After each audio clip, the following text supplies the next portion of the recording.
horrendous crash in turn number 2 that took Bobby Allison away from the sport and to the hospital here in Pennsylvania, where he remains but is recovering. And we'll have an update on that a little later on in today's broadcast. His now permanent temporary replacement for the Savola Brothers team is the Busch Grand National Series point leader Mike Alexander. Bob Heiss is with him down on the grid. Mike Alexander, this is the third time that you've been subbing for Bobby Allison in this number 12 car. What's your feeling today starting this race and close to Bobby, just a few miles away? Well, you know, we want to do the best job we can. We don't want him on us after this race. He can sure be hostile at me. You know, we want to do especially good because he's making so many improvements right now, and we're just tickled to death. And, you know, we hope we don't get to run this car much longer because that means he'll be back. This is really the first time you've been back at this track in a number of years to drive it, right? Well, 1981 was our first time, and, you know, we ran okay then, but we've got super equipment. These guys are really working hard for me, and they're working hard to get Bobby back. And I think him and Neil are sitting there watching this race, so we're hoping we can do well for both of them. I'll look at the front straightaway and the huge crowd here at Pocono International Raceway. And Ron, it looks like the grandstand is certainly sold out, and this is one of the largest infield crowds we've seen here. Yeah, we definitely have a good crowd on hand, Mike. You know, with the weather we've had this morning, I believe everybody was a little late getting here, but we're going to have a heck of a crowd on hand for this race. You see the starting field lined up, 42 cars. That will begin as the U.S. Air Force puts on an aerial display here. There's a good look of some of the high-performance equipment you won't be seeing on the, I hope nobody does that today, on the racetrack. Setting the pole position for a NASCAR race has been a tough job in 1988. Thus far, 10 different drivers have won pole positions in the 15 races. And twice pole winners include Davey Allison, Bill Elliott, Alan Kulwicki, who won the pole here last month, Ricky Rudd, and Ken Schrader. So a new face on the front row, actually winning his second pole position of 1988. It's Morgan Shepherd, and he's in a kind of unfamiliar race car. Again, he's been driving Harry Gant's car for a while, and now you'll see him in brand new colors. Pat Patterson is with him. Well, we kidded Morgan Shepherd earlier, Mike, about the fact that we're going to change his name to Morgan Designated Driver Shepherd.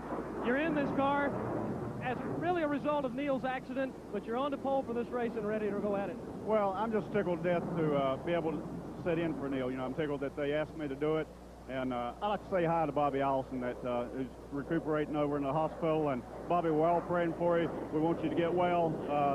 Looking forward to seeing you. And Neil's sitting there with him. Hi, Neil. I'm going to do the best I can today. I'm going to try to do a good job for you. Morgan, the Goodyear tires aren't here, but you've been running on Hoosier tires all year, so this is nothing new. You know basically what kind of tires you got to deal with. Well, I know the kind of tire that Bob Newton prepares for us. And, you know, that probably helped us out some getting the pole here. It certainly was unselfish of Neil Bonnet to decide, hey, let's go ahead and let Morgan run that entire lap and not have to change drivers. That was unselfish of Neil, and I know it makes you feel good because you've got that much more chance of winning. Well, you know, I know it was probably a hard decision for Neil because he had to give up the points and everything. But he wants the car to do good, and we're going to do our best to get it there. Good luck today, Morgan. Thank you, Pat. Let's go down to Bob Heiss. Harry Gant is sitting in the driver's seat getting ready to cinch up and be all ready to go here. And Harry, it's been a number of weeks now since you've been behind this wheel in the Winston Cup circuit. It has. I guess it's been about 8 weeks now, you know, and I'm glad to be back in here. It feels a little awkward, though. A lot of the fans are concerned, want to know how that leg is doing and how it's going to work today. You got 500 miles to go. Well, it's been doing pretty good. I hope everything will be okay today. It handicaps you just a little bit, the weight of the cast and all, and you can't move your foot, but we're going to do the best we can do today, and hopefully it won't be long till I can get rid of it. Still a tough track to start out again after that accident. Yeah, it is, but yeah, if you can do good here, you know, it'll help us on down the road. Okay, Harry Gant's ready. And you can hear the flybys in the background as the cars are set down on the starting grid, and now drivers getting themselves strapped in and ready to roll off. And you still have time to order our coverage of the AC SparkPlug 500. If you see a telephone number displayed in the lower part of your screen, call that number to order our telecast of the race. And if not, you may contact your local cable company directly. Likely there's a phone number there with your cable bill or in the information you receive monthly, and dial them up and get on board with us. Settle back in your chair, cinch up your seatbelt, and get ready to go for our coverage of the AC SparkPlug 500 that we're just minutes away from the start. Perhaps the biggest story of all here at Pocono, as we mentioned, Bobby Allison, the Daytona 500 winner, the former Winston Cup champion, who is in a Pennsylvania hospital. The initial prognosis on his condition, perhaps not the best, but there has been tremendous improvement in his condition. Judy Allison, Bobby's wife, held a press conference this weekend, and we were there to listen in for you. Andretti was there Tuesday night, and he gave Bobby a real pep talk and told him that, you know, he knew he was a strong person and that he could overcome this, and he had to keep working at it and exercise. And Andretti no sooner left the room than he was doing this with his arms, you know, and doing his leg and everything, you know. So I would like Andretti to come back every day if he would. Allison's condition continues to improve each day. He does have his open air cast on his left leg. He does have a neck brace still. The neck brace should come off in about 2 weeks, and we're just making great strides all the time. Tuesday, they started him standing up with parallel bars. He was up to a stooped position. Wednesday, he was almost straight, and yesterday, he stood up straight. The doctors and the nurses there say that he's about 6 weeks ahead of the people that they normally see with extensive injuries that he has had. And if the ones that know Bobby, they ought to understand this, because this is his nature. He's always out there with extreme strides and always accomplishing great things, and he's still doing that right now. There's a chance that he could be back in a car before the end of this year.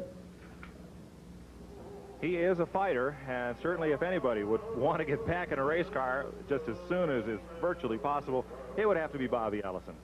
Well, you're definitely right, Mike. He is a very, very tough man. I've competed against Bobby for 8 or 10 years, and he's always there, always fighting hard. His son, Davey Allison, is a rising star in the NASCAR circuit. Last year's Rookie of the Year. He's won a couple of races, and throughout this ordeal, he has been in the car every week, his own race car, competing. Pat Patterson is with him. Well, we talked a little bit with Davey yesterday, and you said this didn't seem like it was going to be a lot of fun. Have you changed your attitude overnight? Well, we're still going to go out there and try as hard as we can. We were having some problems yesterday, but I'm hoping we got a handle on it now, and we'll just go out and work hard all day. 3 really different turns, Davey, and you got to do 3 different things with all of them to get around the racetrack. Is there anything you really concentrate, especially on the first of this race? Yeah, staying out of trouble mostly. This place is a real difficult place to drive at, and you got to go out and take care of your equipment, try to stay out of the fence, and then adjust the car as the race goes on. I got to believe knowing how much progress your father's made in the last couple of weeks makes a big difference mentally when you get back into the seat.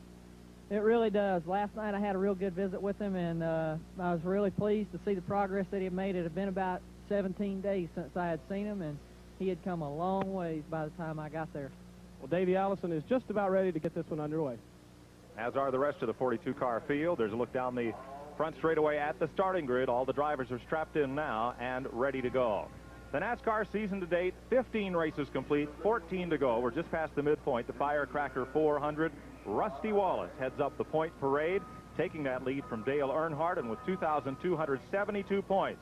He is the pace setter with an 87-point lead on Dale Earnhardt. Now, this race is worth 175 championship points to win, 5 points to each driver that leads a lap, and 5 more to the driver leads the most laps. You see Bill Elliott in 3rd, Terry Labonte 4th in the points. Ken Schrader is 5th.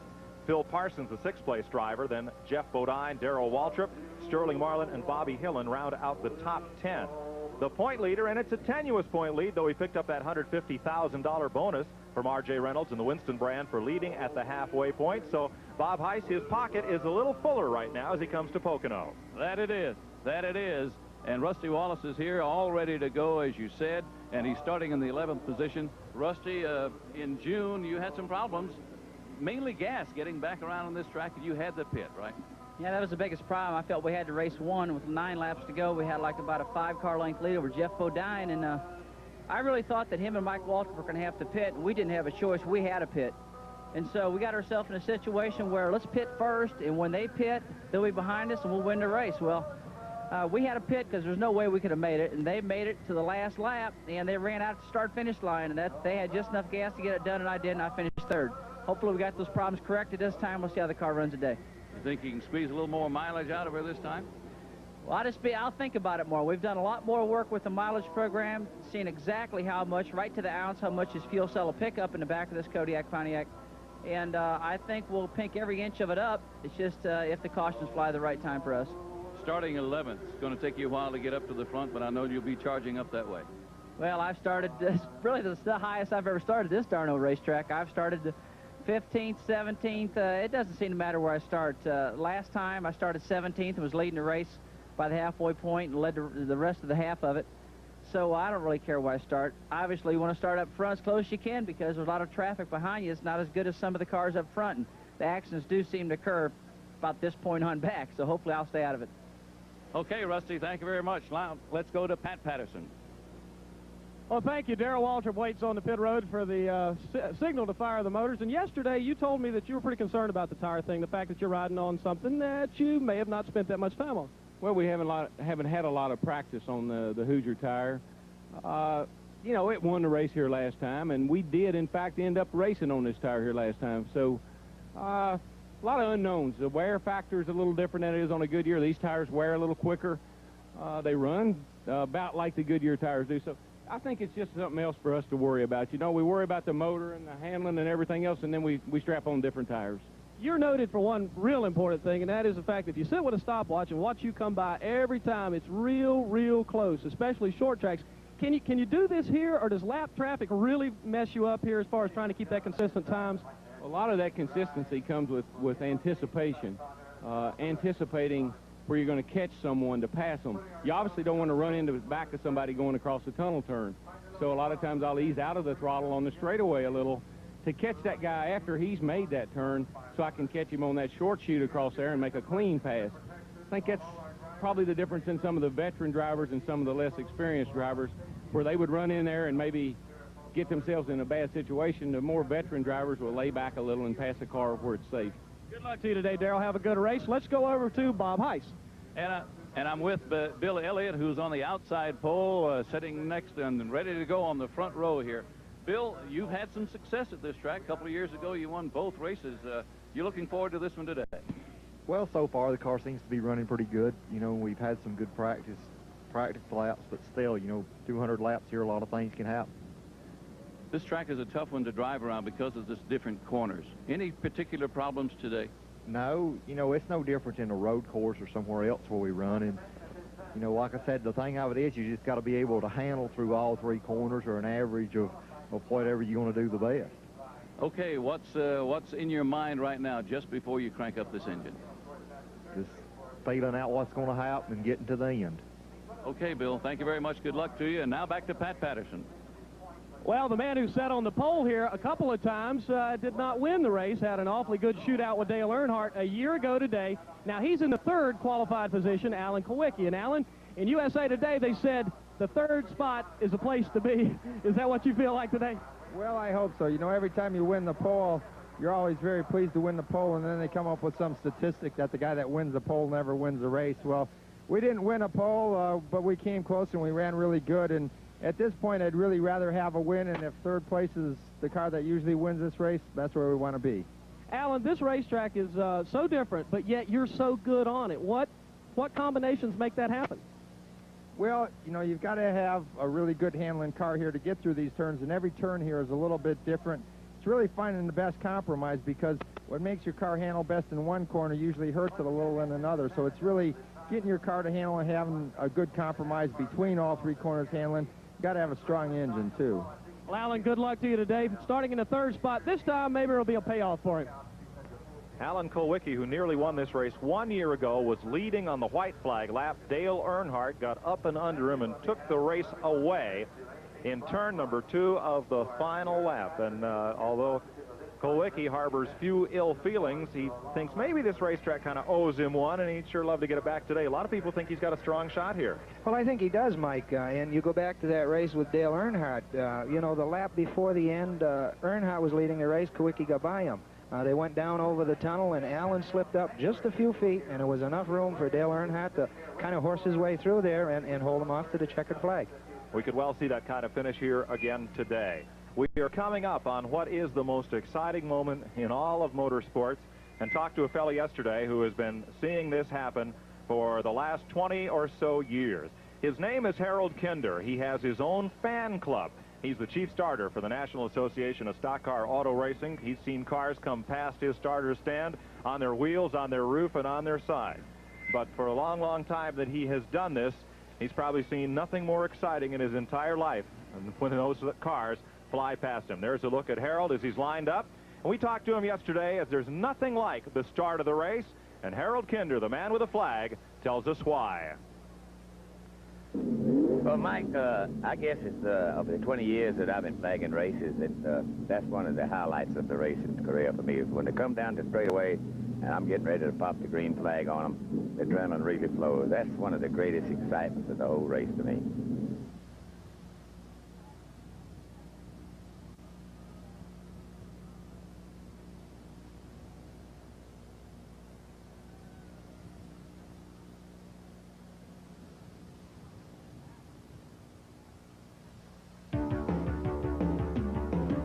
Viewer's Choice presents a special live pay-per-view event. We're at Pocono International Raceway for the AC SparkPlug 500. Hi again, everyone. I'm Pat Scanlon. 40 of the top NASCAR Winston Cup drivers here at Pocono International Raceway competing in the 15th stop on the NASCAR Winston Cup circuit this year. A lot of excitement here at Pocono. The fans have been treated to an F-16 flyover, the Goodyear blimp on hand, to provide you with some unique pictures of this 2.5-mile tri-oval. We'll have all the action for you. Morgan Shepherd is on the pole. But right now, let's go up to our announcers, Mike Joy and Mr. Ron Bouchard. And a look at the starting field. There is Bill Elliott's Coors Ford Thunderbird on the left side of your screen on the outside pole, and aligned right with him, Morgan Shepherd, who will be driving the Raymont car for Bob Rahilly and Butch Mock, the Valvoline Pontiac, in relief of Neil Bonnet. Now, Bonnet was here at the racetrack. He's recovering from gallbladder surgery, and he said he got a deal. They took his appendix at the same time when they went in. He's recovering, but he did practice in the car at least the 2 laps that NASCAR requires of each driver that'll compete here, and he did expect to run this race. However, when he got to the hotel Friday afternoon and found out that Morgan had put the car on the pole, Bonnet selflessly said, "I'll forgo the points that all go to the driver who starts each car and let these guys have a good shot to win the race." That's what Morgan Shepherd will try to do for that team today. Well, I think it was great of Neil to, you know, take that in his mind and put the car up there and just let Morgan stay out there and not lose a lap changing drivers. Getting set for those most famous words in motorsport. Let's go to trackside.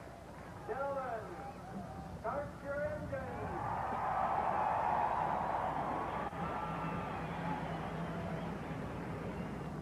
And a big roar from the crowd as the engines fire along pit road and covering the action down where a lot of it will be today. Pat Patterson and Bob Heiss. Here's Pat Patterson. Thank you, Mike. The engines are fired. It's going to be a super afternoon. The weather looks like it's going to cooperate. It's ablaze down here. Information, the big deal. Goodyear versus Hoosier. There are no Goodyears. That story is gone here at Pocono, and we're going to follow all the action this afternoon down in the pits. Working alongside will be Bob Heiss. Bob Heiss will join us along pit road as well as the engines come up to temperature. Crews with the last check and tug at the window net and the belt to make sure that everybody is strapped in and set up, that radio communication is working with the drivers, and we'll have radio communication as well. Benny Parsons driving the Ginny Donlevy car, and Rusty Wallace, the Winston Cup point leader, will be talking to us during caution flags, and also they'll be able, as we will, to answer your viewers' questions. We'll be putting an 800 number up on the screen a little later, and you can call in if you want to know why Harry Hyde changed right side tires instead of left, or why Jeff Bodine is sitting in second spot and not pulling out to pass, or what the ruling in us on a certain instance. We'll try to get those answers for you. It's the first attempt at interactive television. You, the viewer, can become part of the event by getting your questions on the air and finding out as you sit home and watch this show just what's going on down there on the speedway. The field is rolling out, and we're looking at the king of stock car racing, Richard Petty, that wet rag in his mouth to get a little moisture from, in the STP Pontiac, a Jay Hedgecock-built car prepared by Dale Inman and the crew at Level Cross, North Carolina. The right side of his windshield darkly shaded. Richard, of course, wearing his dark goggles in the car, and a look out that front windshield. Now, is that tough to do? Did you ever drive a car with a windshield like that? Not really, Mike. I've had some with the tint all the way across, but I think Richard's thing here is at Daytona and Talladega, the tint has saved his windshield. It's one of the racetracks where you pick up a lot of rocks.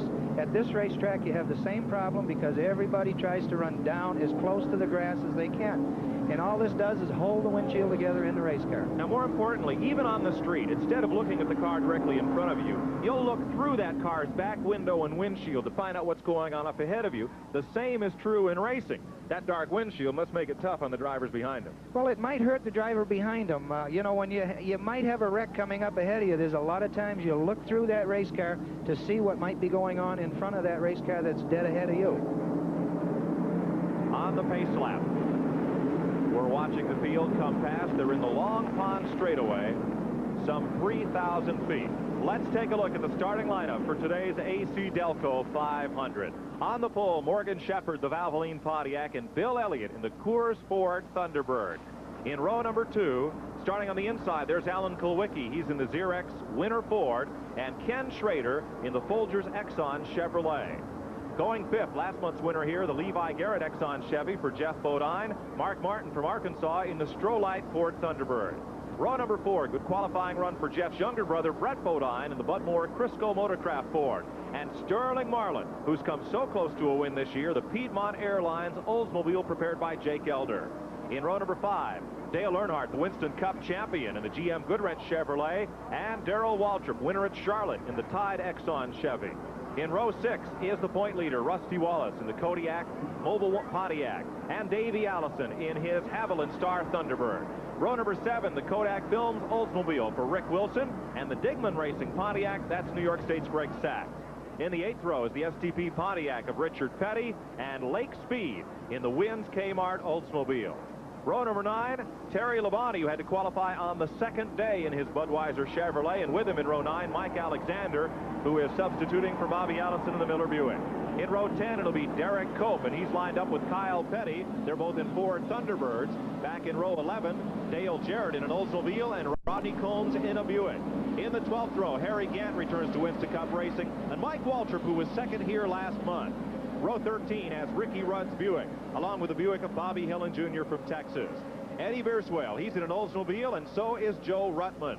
In row 15, Phil Parsons, the Talladega winner in an Olds. Ron's younger brother, rookie Ken Bouchard. In the 16th row, we'll be talking to Benny Parsons today. He's in a Ford, and veteran Buddy Baker in an Oldsmobile. Dave Marcus in the 17th row in his Chevrolet, and rookie Ernie Irvin in a Chevy as well. Bob Shack comes off the ARCA circuit, and Jimmy Horton, the dirt track driver from New Jersey. In the 19th row, rookie Brad Knopfsinger, he's in a Buick, and veteran Jimmy Means Pontiac. Mike Potter from Tennessee has a Chevrolet, and so does local driver Bobby Gerhardt in the 20th row.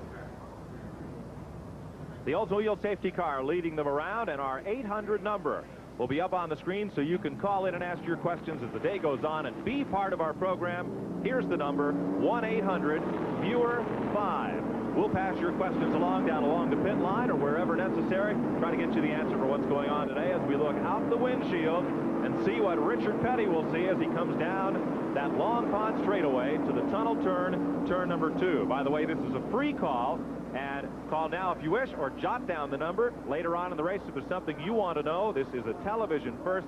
We'll be happy to try to find the answers for you here today.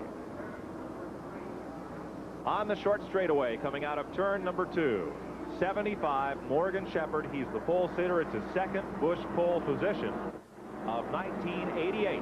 And alongside Bill Elliott. Now, Elliott has been the fastest qualifier twice already this year. Thought he might have the pole for this race today. They'll head for the flat turn number 3. Crowd is all on their feet. They won't get much sitting time today. The action is constant here at the Pocono International Raceway. 2.5 miles around, and we're getting set for the drop of the green flag. You see how flat turn number 3 coming out of the front straightaway is. The speedway shaped much like a tri-cornered hat. Shepherd, Elliott on the front row. Engines beginning to come to full song, and green is out. We're racing in the AC SparkPlug 500. 2x2 down the front straightaway, right of your screen. Ricky Rudd, Joe Ruttman, Bill Parsons out of line, and dipping low is Mark Martin. They'll stay 2x2 into the first corner. Well, Mike, you can see how wide the front straightaway is there. At one point, we had 4 race cars side by side, and I think we're going to see this type of racing all day long with the competitive feel that we have here today. Shepard, the pole sitter, has the lead. Bill Elliott is second, Alan Kulwicki is third. The blue car is Mark Martin trying to move up on the inside, and tucked in tight with him are Sterling Marlin and Darrell Waltrip. There's a look at the front of the pack, 7 cars in a tight wrap up and over the tunnel turn. Shepard has a low line off turn number 2, and Elliott's right in his tire tracks. He's hanging right on to Morgan right now. I think everybody is basically feeling out the racetrack. We had the rain last night, and everybody wants to see what the racetrack is going to do. Morgan Shepard looks like he will lead the first lap of the 500 here at Pocono. 200 laps to make up the race, and Shepard is on the point as they come past the start-finish stripe, single file. Brad Knopfsinger heads for the pit lane, also Bob Schacht as the field heads into turn number 1. Shepard in the lead, Elliott is second, and Mark Martin has muscled his way up to third. Yeah, Mark has been running good in this Ford. You know, we watched him practice yesterday, and he seemed to be one of the stronger cars. It seems like Brad Knopfsinger has got a penalty for maybe jumping out of line at the start of the race. Could be stop-and-go penalty. He was in his pits for only a second. He'll pick up the tail end of the field without losing a lap here. Bob Schacht as well made a quick appearance on pit road, and he's gone. Over the tunnel turn, 1 of 200 laps complete. Elliott has a look inside, gets a little free air to the beacon at Thunderbird as he trails Morgan Shepard into 3. And they run just as low as they can get on that long flat turn. Well, Mike, that seems to be the fastest way around that racetrack. And if you watch during the race, we'll see everybody, the slipperier the racetrack gets, the lower they'll try to run in the corner. Single file, the front 6 cars down the front straightaway. Elliott getting free air to the radiator. Now he tucks back in to take that high line, dipping in to turn number 1. The most steeply banked turn on this circuit, 18 degrees. And here's Elliott tucked right up under Shepard to make a run at him. It looks like Bill's going to try him down the short straightaway before the tunnel. It's the place, if you can get under, you can make the pass. A roar of approval from this packed grandstand at Pocono, Pennsylvania, as the Coors Ford Thunderbird of Bill Elliott takes the lead. Elliott in 1985 set a single-season earnings record for all of motorsport when he won the Winston Million and most of the super speedway races on the tour. Yes, Mark Martin looks like he's trying to get onto Morgan the same way that Bill Elliott has, but he got pinched out a little bit. And if we look there, it looks like Morgan's car might be pushing a little bit, and he's drifting up off the corner, and you see how it let Mark Martin get down under him. Martin taking track position, and here comes Kulwicki on the right side of your screen. Alan Kulwicki, the third-place qualifier, takes the 3 wide down to the first corner and zips up and slams the door. Kulwicki had an instance there where you had Mark Martin and Morgan Shepard get side by side. That slowed both race cars down, and Kulwicki got in the draft and would manage to pass both of them very easily. Here's Waltrip ducking out of line. Darrell moving on Sterling Marlin, that is. Nothing there that time. Check that. That is Jeff Bodine moving on Marlin. Waltrip a bit further back, dicing Rusty Wallace. At the point, we'll take a look back in the field. Here is Darrell Waltrip. He's just made the pass then on Rusty Wallace. Wallace started 11th and Waltrip 10th. So they've been battling back and forth. I think probably now Darrell's car might have been a little faster, and him and Rusty both will work together and try to get up front to hook up with the leaders. As they come off the corner, that battle is for 7th position. Waltrip leading Rusty Wallace, and Wallace seeing the leaders stretch them out just a bit, trying to maintain that tight draft and catch back up to the front pack. We can see Dale Earnhardt breaking into the picture and trying to hook up with Rusty Wallace in Darrell Waltrip, because right now they have about a 20-car lead, the leaders over these cars, so they're going to try to run them down. A look at Earnhardt, the man in black, the defending Winston Cup champion.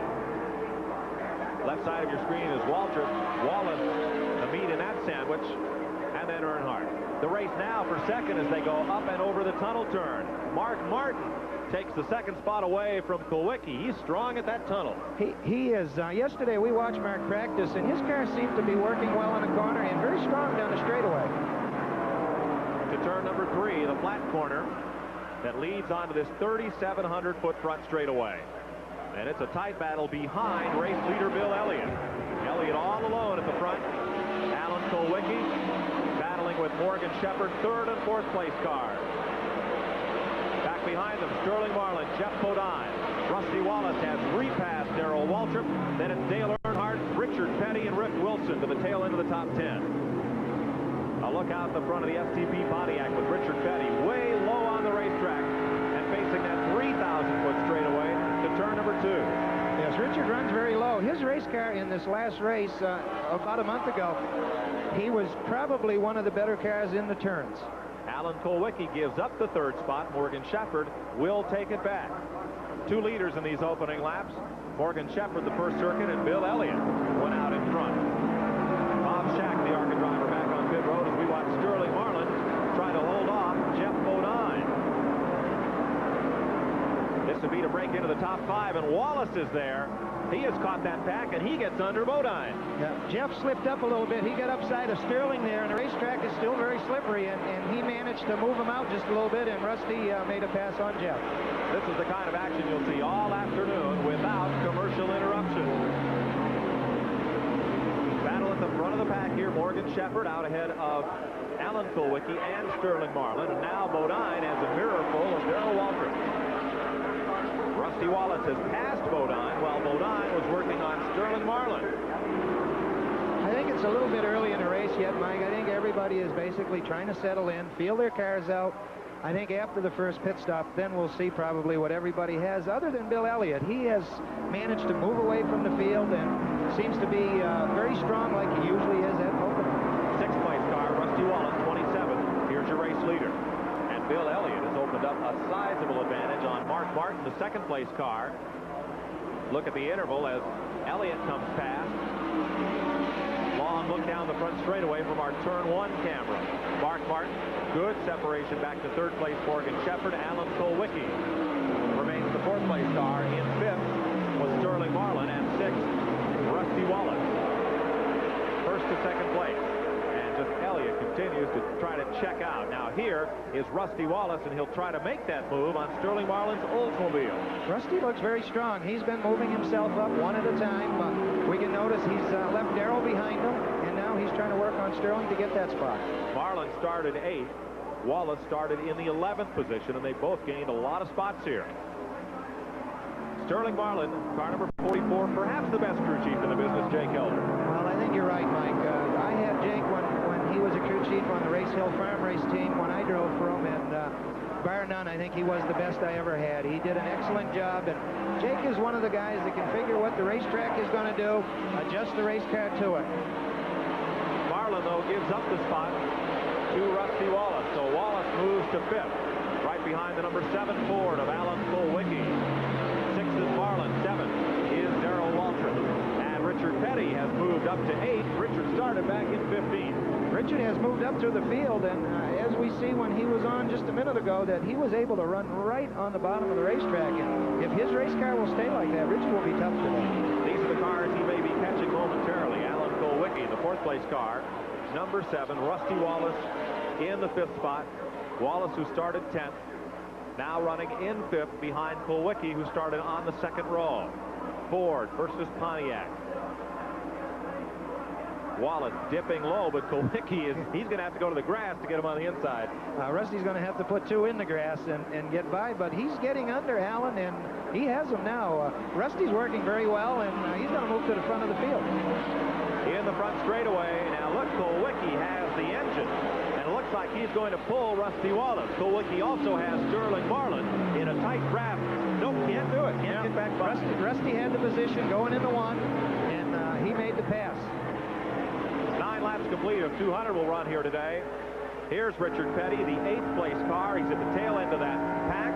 Look at the gear shift lever, the brake adjuster. That's that dial on the dashboard, a little bit of the padding. And you saw on the right side of the dash that Hurry Back Bobby sticker. And that, of course, for Bobby Allison. Racing from 4th on back, left side of your screen, Rusty Wallace, then Alan Kulwicki, then Sterling Marlin, and Richard Petty has moved up a notch. He's now the 7th place car. Behind him is Darrell Waltrip. Waltrip, that bright orange and white car, that Dayglow colored machine. The Tide Ride, and Jeff Bodine is still with that pack. He is Waltrip's Hendrick Motorsports stablemate. A view from the packed grandstand, and even our cameraman has to stand up to see. Not surprising. The racing has been that good. I don't think anybody sat down. It's a very competitive racetrack, Mike, and all day long you'll see races all through the field.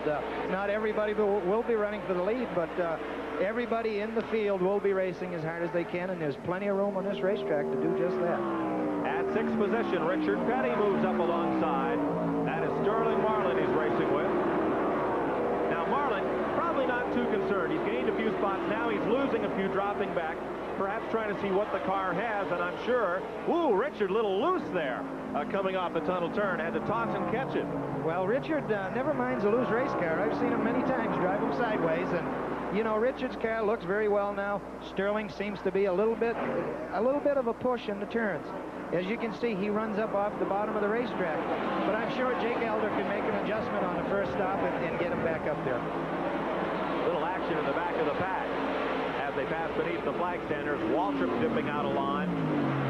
2 cars behind him trying to carry that toe down into turn number 1. Darrell way tucked down on the inside. Darrell tried to make a move on Sterling on the inside, but Sterling was able to shut the door on him. Average speed of 10 laps, 153 miles an hour around this 2.5-mile super speedway. Sterling Marlin in 44, Darrell Waltrip in 17, and Waltrip is not going to give it up, and he just flies past Sterling. That's a good place to lift out of the throttle if you're on the outside. Yeah, Sterling knew that he didn't want to go over the tunnel turn on the outside of Darrell. As slippery as the racetrack is right now, the outside with no rubber or hasn't been run on, a lot of dirt, he was smart to get on the brake and get behind him. It's too early in a race to race that hard. Race leader Bill Elliott coming fast. He continues to extend his advantage over Mark Martin in the Strohs Ford. Morgan Shepherd driving the Valvoline Pontiac. Then there's the Kodiak Pontiac of Rusty Wallace, the Xerox Ford of Alan Kulwicki, the 5th place car. 12 of 200 laps complete. They're running up near 160 miles an hour, and here is Dale Jarrett, his dad, a 2-time Grand National champion. And Dale coming into the attention of the crew. This team owned by Cale Yarborough, who drives in some of the races, and Jarrett in the majority.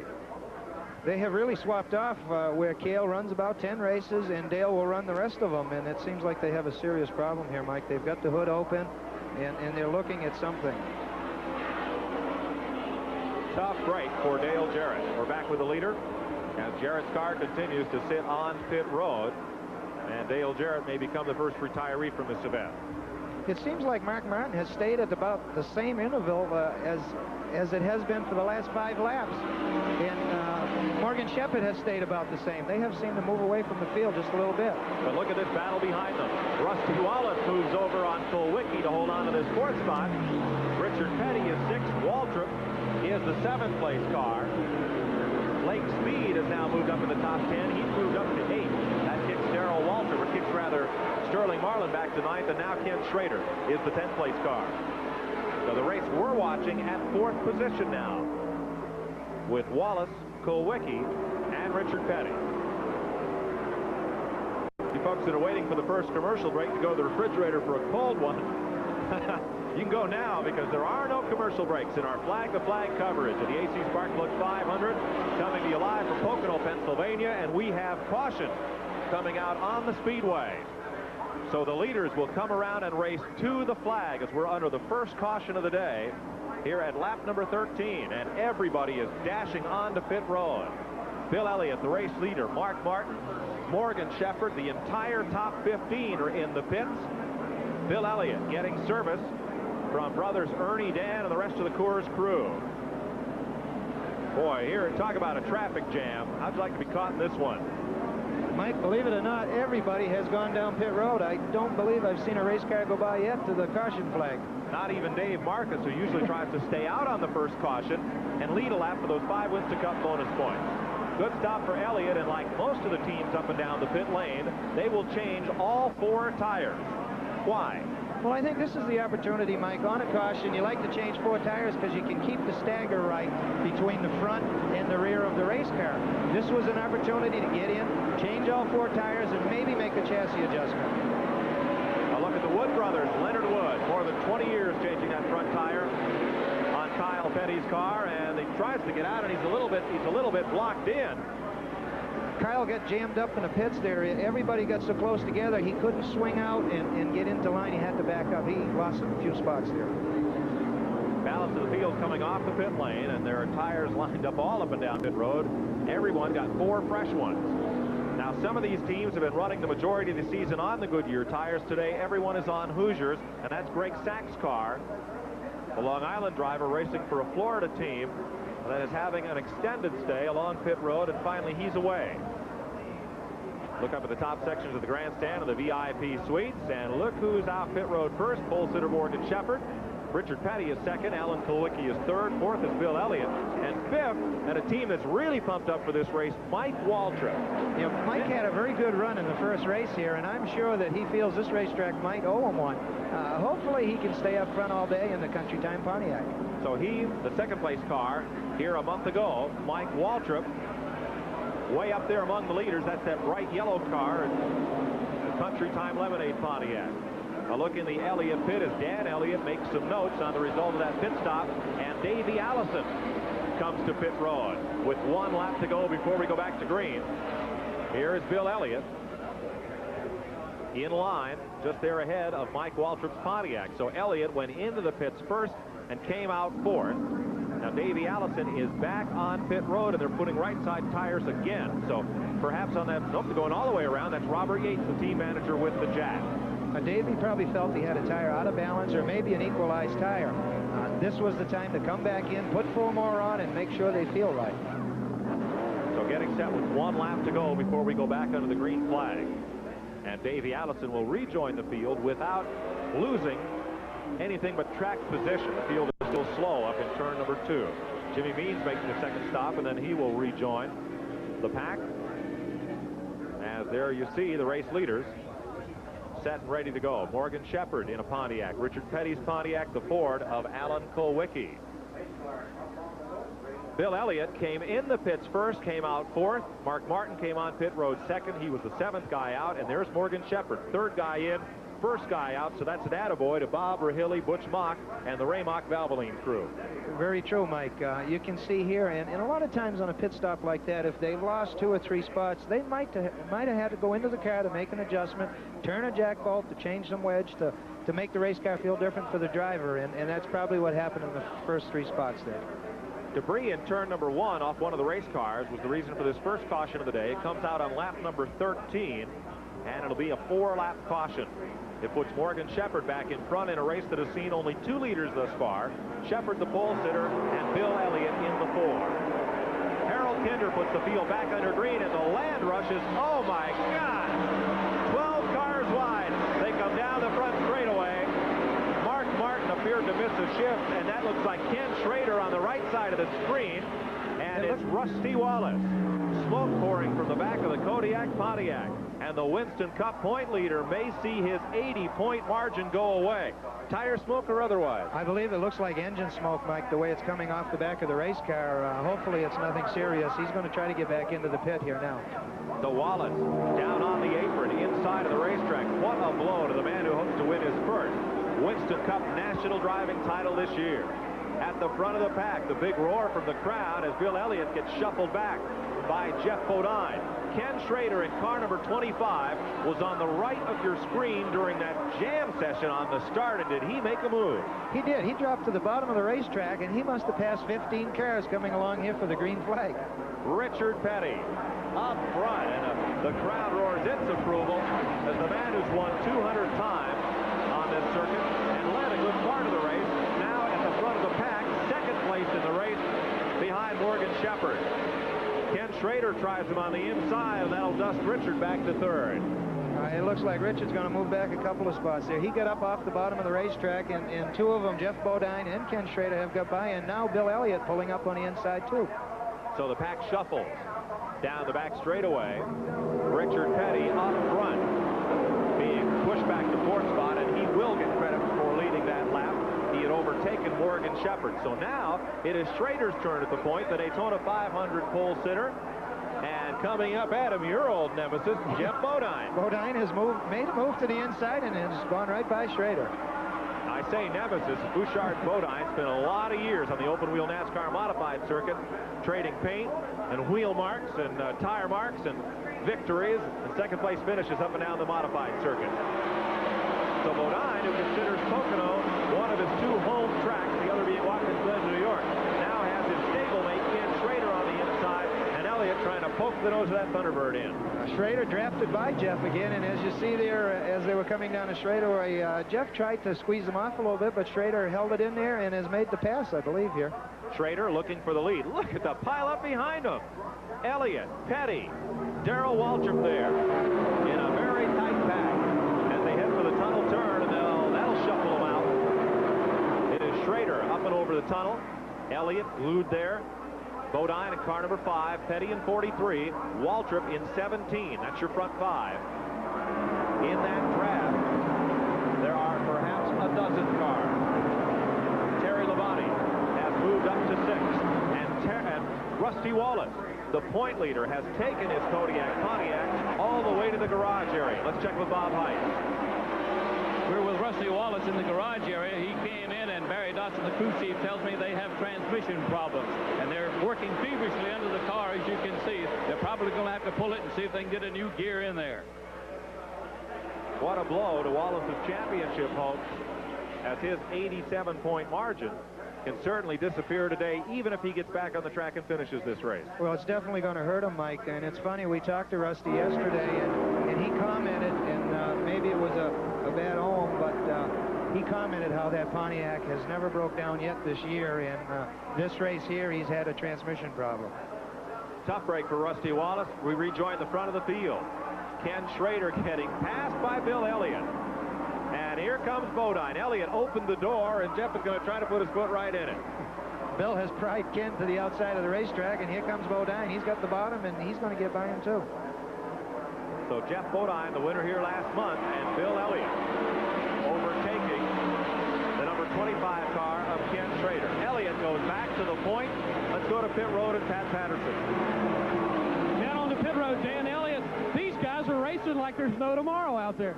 I think everybody's concerned about the weather. I think if they can get to the front any way they can get to the front, then get there, because the way the weather threatens today, if it does rain, then they'll be close to the front. Well, Bill's strategy, obviously, is to stay out and let this car lead as much as he possibly can, then. What about tire wear right now? Are you real concerned about what you're seeing out of the Hoosier tire? No, it looks good. You know, this is the same tire we ran last race here, and we're real pleased with the way the tire ran. And right now, he's comfortable where he's at, and we're confident with the tires, so he's got it.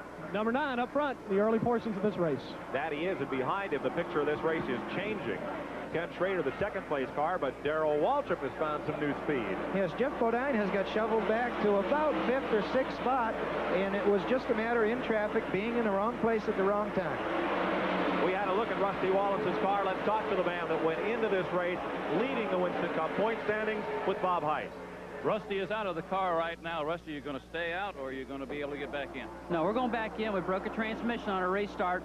Morgan Shepherd was starting the field real from a dead still and from a dead stop, and that's awful hard in cars when you got to stop dead and then take off real quick.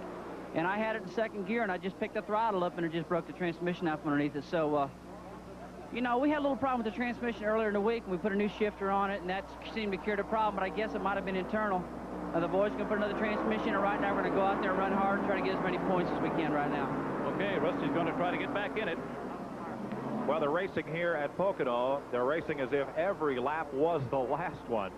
Bill Elliott at the front of the field, and the challenge well back as Richard Petty loses a couple of spots behind Terry Labonte and Jeff Bodine. The restart after the lap 13 caution, it came as they completed 16 laps, and it was tremendous. We'll look at it again in a moment, but meanwhile, Bill Elliott having a little trouble lapping Mike Potter's car. That's a section of the turn where it's very tough to get up on the outside, and the lap car did stay to the bottom, and I think Bill was just being cautious getting around it. So Elliott taking a little time there, and certainly does not diminish his lead. Let's take a look again at that restart as we completed lap number 16, and this is what has put Kenny Schrader racing up with the leaders. There's the green flag. Kulwicki immediately dumps out a line in the 7 car, and Wallace misses that shift. You see all the smoke, and they go 12 wide across. trying to miss Wallace, who is square in the middle of your picture. Still on the far right is that maroon car, number 25 of Schrader, and he comes all the way up into the front pack. Yes, Ken made a good move on that. You know, he was right on the ball. When he seen Rusty hesitate and have a problem, he jumped to the bottom of the racetrack, picked up a lot of positions. At the front of the field once again, Elliott, the race leader. Kenny Schrader is in second. Looks like Waltrip there in the third position. In fourth, Jeff Bodine. Running fifth, Terry Labonte. And sixth now, Richard Petty. Richard has had a very good run, and I noticed before when Richard come down the straightaway here, he seems to have some rubber marks on the right-hand side of his race car. He led a good bit of this race here last month. Didn't mind mixing it up with him, and he got racing with a bunch of cars, found himself out of the groove and into the wall up in that tunnel turn, and it took him out of the race, but he extremely competitive and led a good portion of this event at the midpoint. Waltrip moving up on Ken Schrader. Average speed at 20 laps, slowed dramatically by the caution, 137 miles per hour. Bill Elliott comes across. And today, for the first time at Pocono, we have with us the Goodyear Blimp America, based out of Houston, Texas. Mark Kynette from Spring, Texas is the pilot, and Glenn Hampton is the man giving us these pictures. We'll follow Elliott around as he leads this race, winds his way around out of that steeply banked turn. Turn number 1, and heads up the back straightaway, the Long Pond straightaway, looking for turn number 2. Now there's a look at this unique tri-cornered racetrack. Turn number 2 over the tunnel where Elliott is, and we'll follow him. There's the tunnel for access to the infield. Elliott now into the short straightaway as he leads Ken Schrader and Darrell Waltrip. Turn number 3, very long and very flat. That's where Elliott is right now. You can see a long way to get around that turn number 3 before they head back for this front straightaway. You could land a good-sized jet here with room to spare. You definitely have enough room for a runway up front here, Mike. Single file this time, Pat. Unlike the restart, everybody trying to catch a draft and get down that straightaway and into turn number 1. Bill Elliott at 25 laps, the race leader. Ken Schrader and Darrell Waltrip, Jeff Bodine and Terry Labonte, all in Chevrolets, following that Ford of Bill Elliott. Well, the phones have been lighting up on our 800 number. Questions coming in, and certainly we invite your questions and comments here on our Viewer's Choice flag-to-flag coverage of the AC SparkPlug 500. Here's Pat Scanlon. We've got one of our viewers has already called in that 1-800-VIEWER-5 number, Al Palumbo, and he wants to know, will limiter plates be a factor in today's race? Ron, what do you think about that? Right now, it seems like the weather is going to hold. I think what Al's looking for is the restrictor plates that are put under the carburetors, how I interpret the question, and those are not used here only in Daytona and Talladega, even though this speedway has a long front straightaway. I believe there's only 2 racetracks, Mike, and that's Daytona and Talladega, where they run the restrictor plate because of the high speeds. At this racetrack here, the speeds are nowhere near as fast, probably 30 to 40 miles an hour off. So here they are able to run a large carburetor or whatever NASCAR does allow. That restrictor plate placed underneath the carburetor to restrict the airflow to the engine, designed to slow the cars at the nation's 2 fastest speedways, where they had an occasional tendency, when a car got sideways, to lift off the racetrack. That does not appear to be a problem here at Pocono or at the smaller speedways, so that facet of NASCAR racing, it'll apply next week in the Talladega 500. But only at Daytona and Talladega. So no restrictor plates. These engines putting out some 600 to 630 horsepower in these Winston Cup cars, depending on whose dyno you measure that horsepower on and how tightly crossed the engine builder's figures are when he gives you that figure. Yeah, this is true, Mike. It seems like everybody has a different idea on horsepower. And here is Jimmy Means wagging the tail as he comes off the corner, and a lot of smoke from the Eureka Vacuum Cleaner's Alka-Seltzer Pontiac. And Means will coast off the circuit rather than go to the garage area. Tough break for Jimmy Means, and it seems like the caution has come out, Mike. Apparently Means' car has dropped some fluid on the racetrack, so at lap 28 will be our first lap of this second caution period of the day. Jimmy Means, what looked like a blown engine or transmission or rear, right up over that tunnel turn, and that is a tricky spot on the racetrack. So we'll check in with the race leader's pit. Let's go to Bill Elliott's pit. Hey, I'm just going to talk. Bill Elliott coming down the pit lane, coming to the attention of Ernie, Dan, and the crew. See what they do to that Coors Ford. This time in Bill Elliott's pit. I think there's been some concern, Mike, that the tires that they put on in that last caution were not quite right because they were shuffling around even before this caution came out. Now you see Ernie and Dan and the guys working on the right and left side, and they changed all 4 of these Hoosier tires. And again, I think the strategy may be to run as hard as you can. So Elliott's in and out in a very good stop, a 4-tire change. Let's go down to Bob Heiss. Okay, we're in the Folgers pit of the Ken Schrader's crew, and they made a very fast pit stop. Changed a couple of tires and were out very quickly. He had nobody blocking him, and he's in second place, and he got out of the pits very fast. Two things that have become apparent on pit stops under the caution. First, it's a good chance for the teams that go in up front to have a good clean pit stop and get out first. But second, and maybe more importantly, is being able to pass cars, getting out of the pits and move up. It sure looks a lot easier if you can get a quick stop than it is to try to pass some of these cars out on the racetrack at speed. Well, Mike, this is why I think when you see a pit stop, as we've seen here in the last 2 cautions, everybody, all of the leaders have dove into the pit to be the first one in and the first one out, because like you said, it's definitely easier to pass them on pit road than it is on the racetrack. If you're charting laps at home, we have 28 complete out of the 200 that make up the AC SparkPlug 500 this afternoon at Pocono International Raceway. You're looking at Bill Elliott and this huge crowd that's come here to see the event. Ricky Rudd will lead the field around under caution, so the Quaker State Buick will go up on the leaderboard for the first time today, and he'll be the 5th different leader of this race. Terry Labonte, Eddie Bierswale, Jimmy Horton, the dirt driver. Brad Knopfinger, the former California Sprint Car champ on pit road. So is Mike Potter. And under caution, it is Rudd, Jeff Bodine in second, Schrader is third, and fourth is Dale Earnhardt. And Jimmy Means gets a shove along through the infield from the track wrecker, and a tough and a short day for the Eureka Pontiac. Means perhaps the most underrated driver on this tour in the minds of many. You're right, Mike. He probably works harder than anybody, has less money than a lot of the teams out.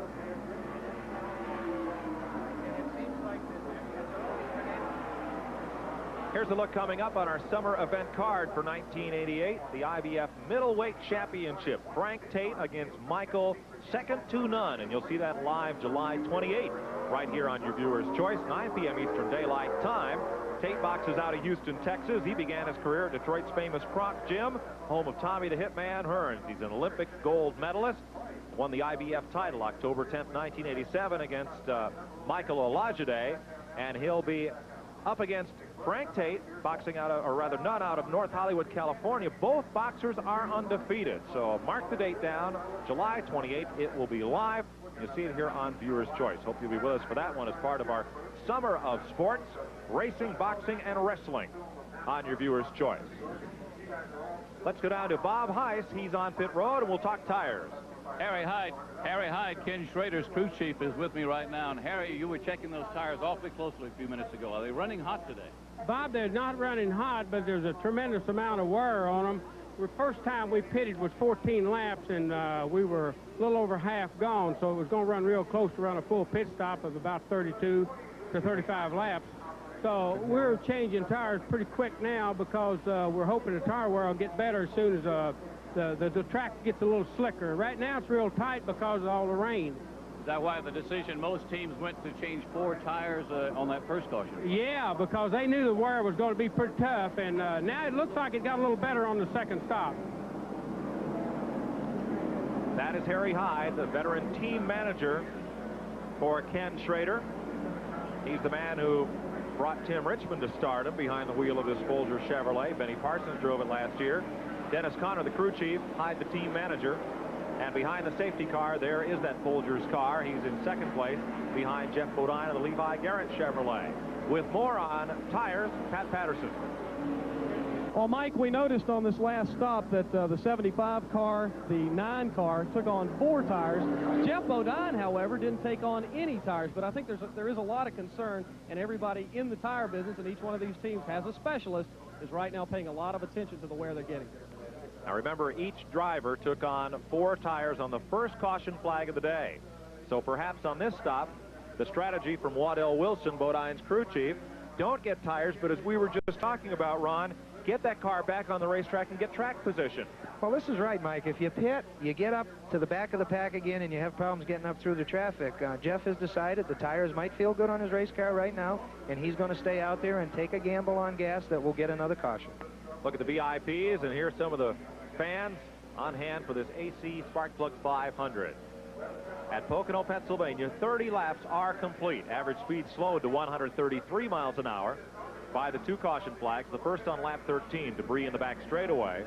And this second caution for an apparent blown engine by Jimmy Means happening on lap 28. Rusty Wallace, after replacing that transmission, comes back on the garage area.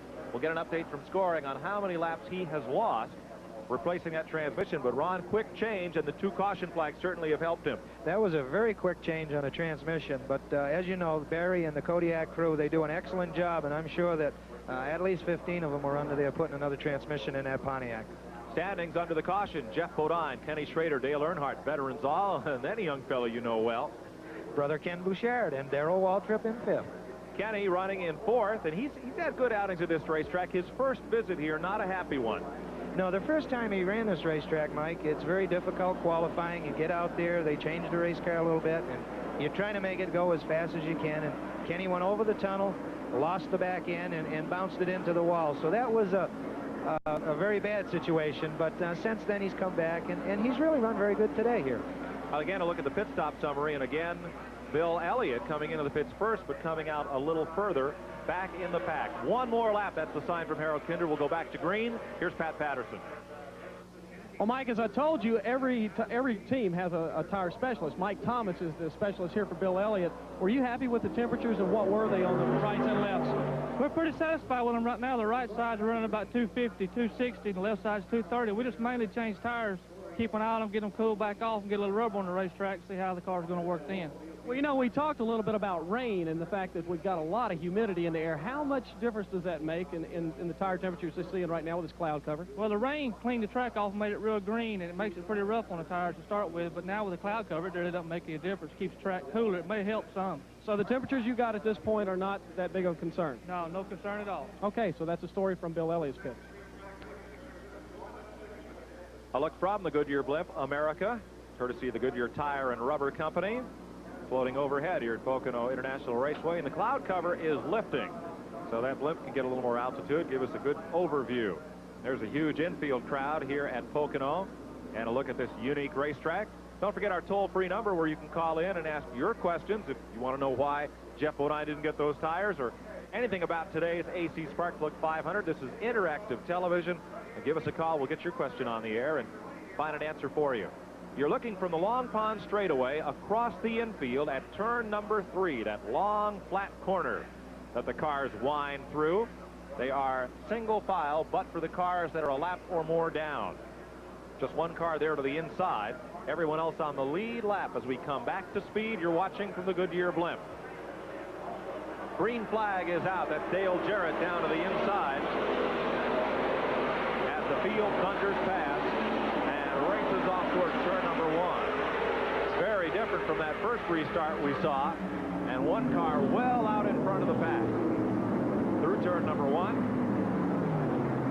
And a bit of shuffling going on behind them, and what a view from the blimp. A whole different perspective. The blimp really shows you, Mike, just how wide this racetrack is, and it's incredible. You can't use all of the lanes in the corner, but it's a very, very wide racetrack. Here's that second pack trailing race leader, Jeff Bodine. In amongst them, laps car Dale Jarrett, Kenny Schrader.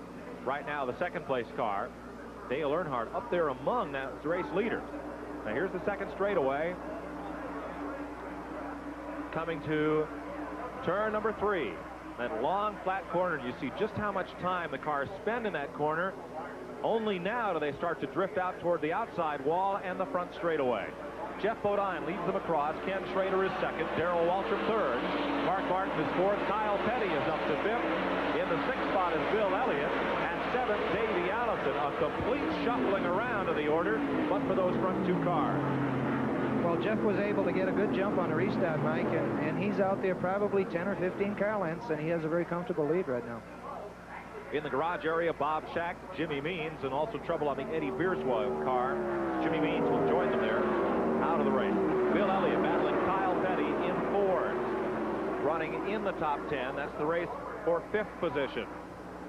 Elliott overtaking Kyle on that lap. 33 laps down out of 200 as the two Fords go at it. Kyle Petty, whose dad Richard, of course, 7-time national champion. Don't forget his grandfather Lee Petty won 2 national titles before hanging up his helmet. Jeff Bodine, native of Chemung, New York. Former standout in the NASCAR Modified Division. Worked his way up to Busch Grand Nationals and now Winston Cup. Mark Martin, or rather, that's Lake Speed, that purple car to the right side of your screen, has been scrapping up into the top 10. It seems like everybody's basically fallen in line, Mike, and to shuffle things out. We have a few cars driving or trying to drive up to the front of the pack. From second, there is Ken Schrader, car number 25, the Chevrolet. Darrell Waltrip in third, and here, moving against the lapped car of Dale Jarrett, Dale Earnhardt in number 3, Rick Wilson in number 4, and Richard Petty. We talked to Dale yesterday, Mike, and he made the statement that he was going to try to lead as much of this race as he could. He thought his car was fast, and he said he was going to come out here today and show us just what he could do. He hasn't made it to the front yet, but I wouldn't count him out. Earnhardt, winner of the last 2 Winston Cup championships, trying to move up. He is in the top 10, but barely. At this point, Rick Wilson and Richard Petty trailing him. Darrell Waltrip closing up on Schrader's bumper. Could have a battle for second coming up here. We have 3 of the Rick Hendrick Chevrolets out front here, Mike. Bodine, Ken Schrader, and Darrell Waltrip battling it out for position. And trying to be the spoiler, Mark Martin in that dark blue Ford, number 6, and Bill Elliott in the Ford, number 9. Second through 5th position. Running in a tight pack over the tunnel, turn number 2, and into the short straightaway. And that's going to be a bigger pack shortly. Kyle Petty trying to move up. He's broken free of race traffic. Dale Earnhardt behind Kyle, then Richard Petty, Rick Wilson, Lake Speed, and Davey Allison. Mark Martin trying the high side this time. Runs kind of out of room there to make a bid on Waltrip. Second through 5th. As they come down the front stretch, here goes Darrell. Darrell's going to try to draft by Schrader on the inside, but he's not going to make it. Schrader closed the door on him, and, you know, basically they've probably decided Darrell might be a little faster here, and maybe he can help run down the leader. The leader is Jeff Bodine in the Levi Garrett Exxon Chevrolet. Schrader in second, Waltrip in third. All 3 cars owned by Charlotte, North Carolina auto dealer Rick Hendrick. All 3 Chevrolets, and behind them the 2 Fords. Mark Martin and Bill Elliott, they're the 4th and 5th place cars, and they have broken away from the rest of the field. Kyle Petty trying to run them down, but he's no closer than he was a lap ago. Looking back at turn number 3 to Kyle Petty's car, here's the front 5 coming off turn number 3. And there you see Kyle Petty just into view barely, the 6th place car. Coming past on lap 37. The AC SparkPlug 500.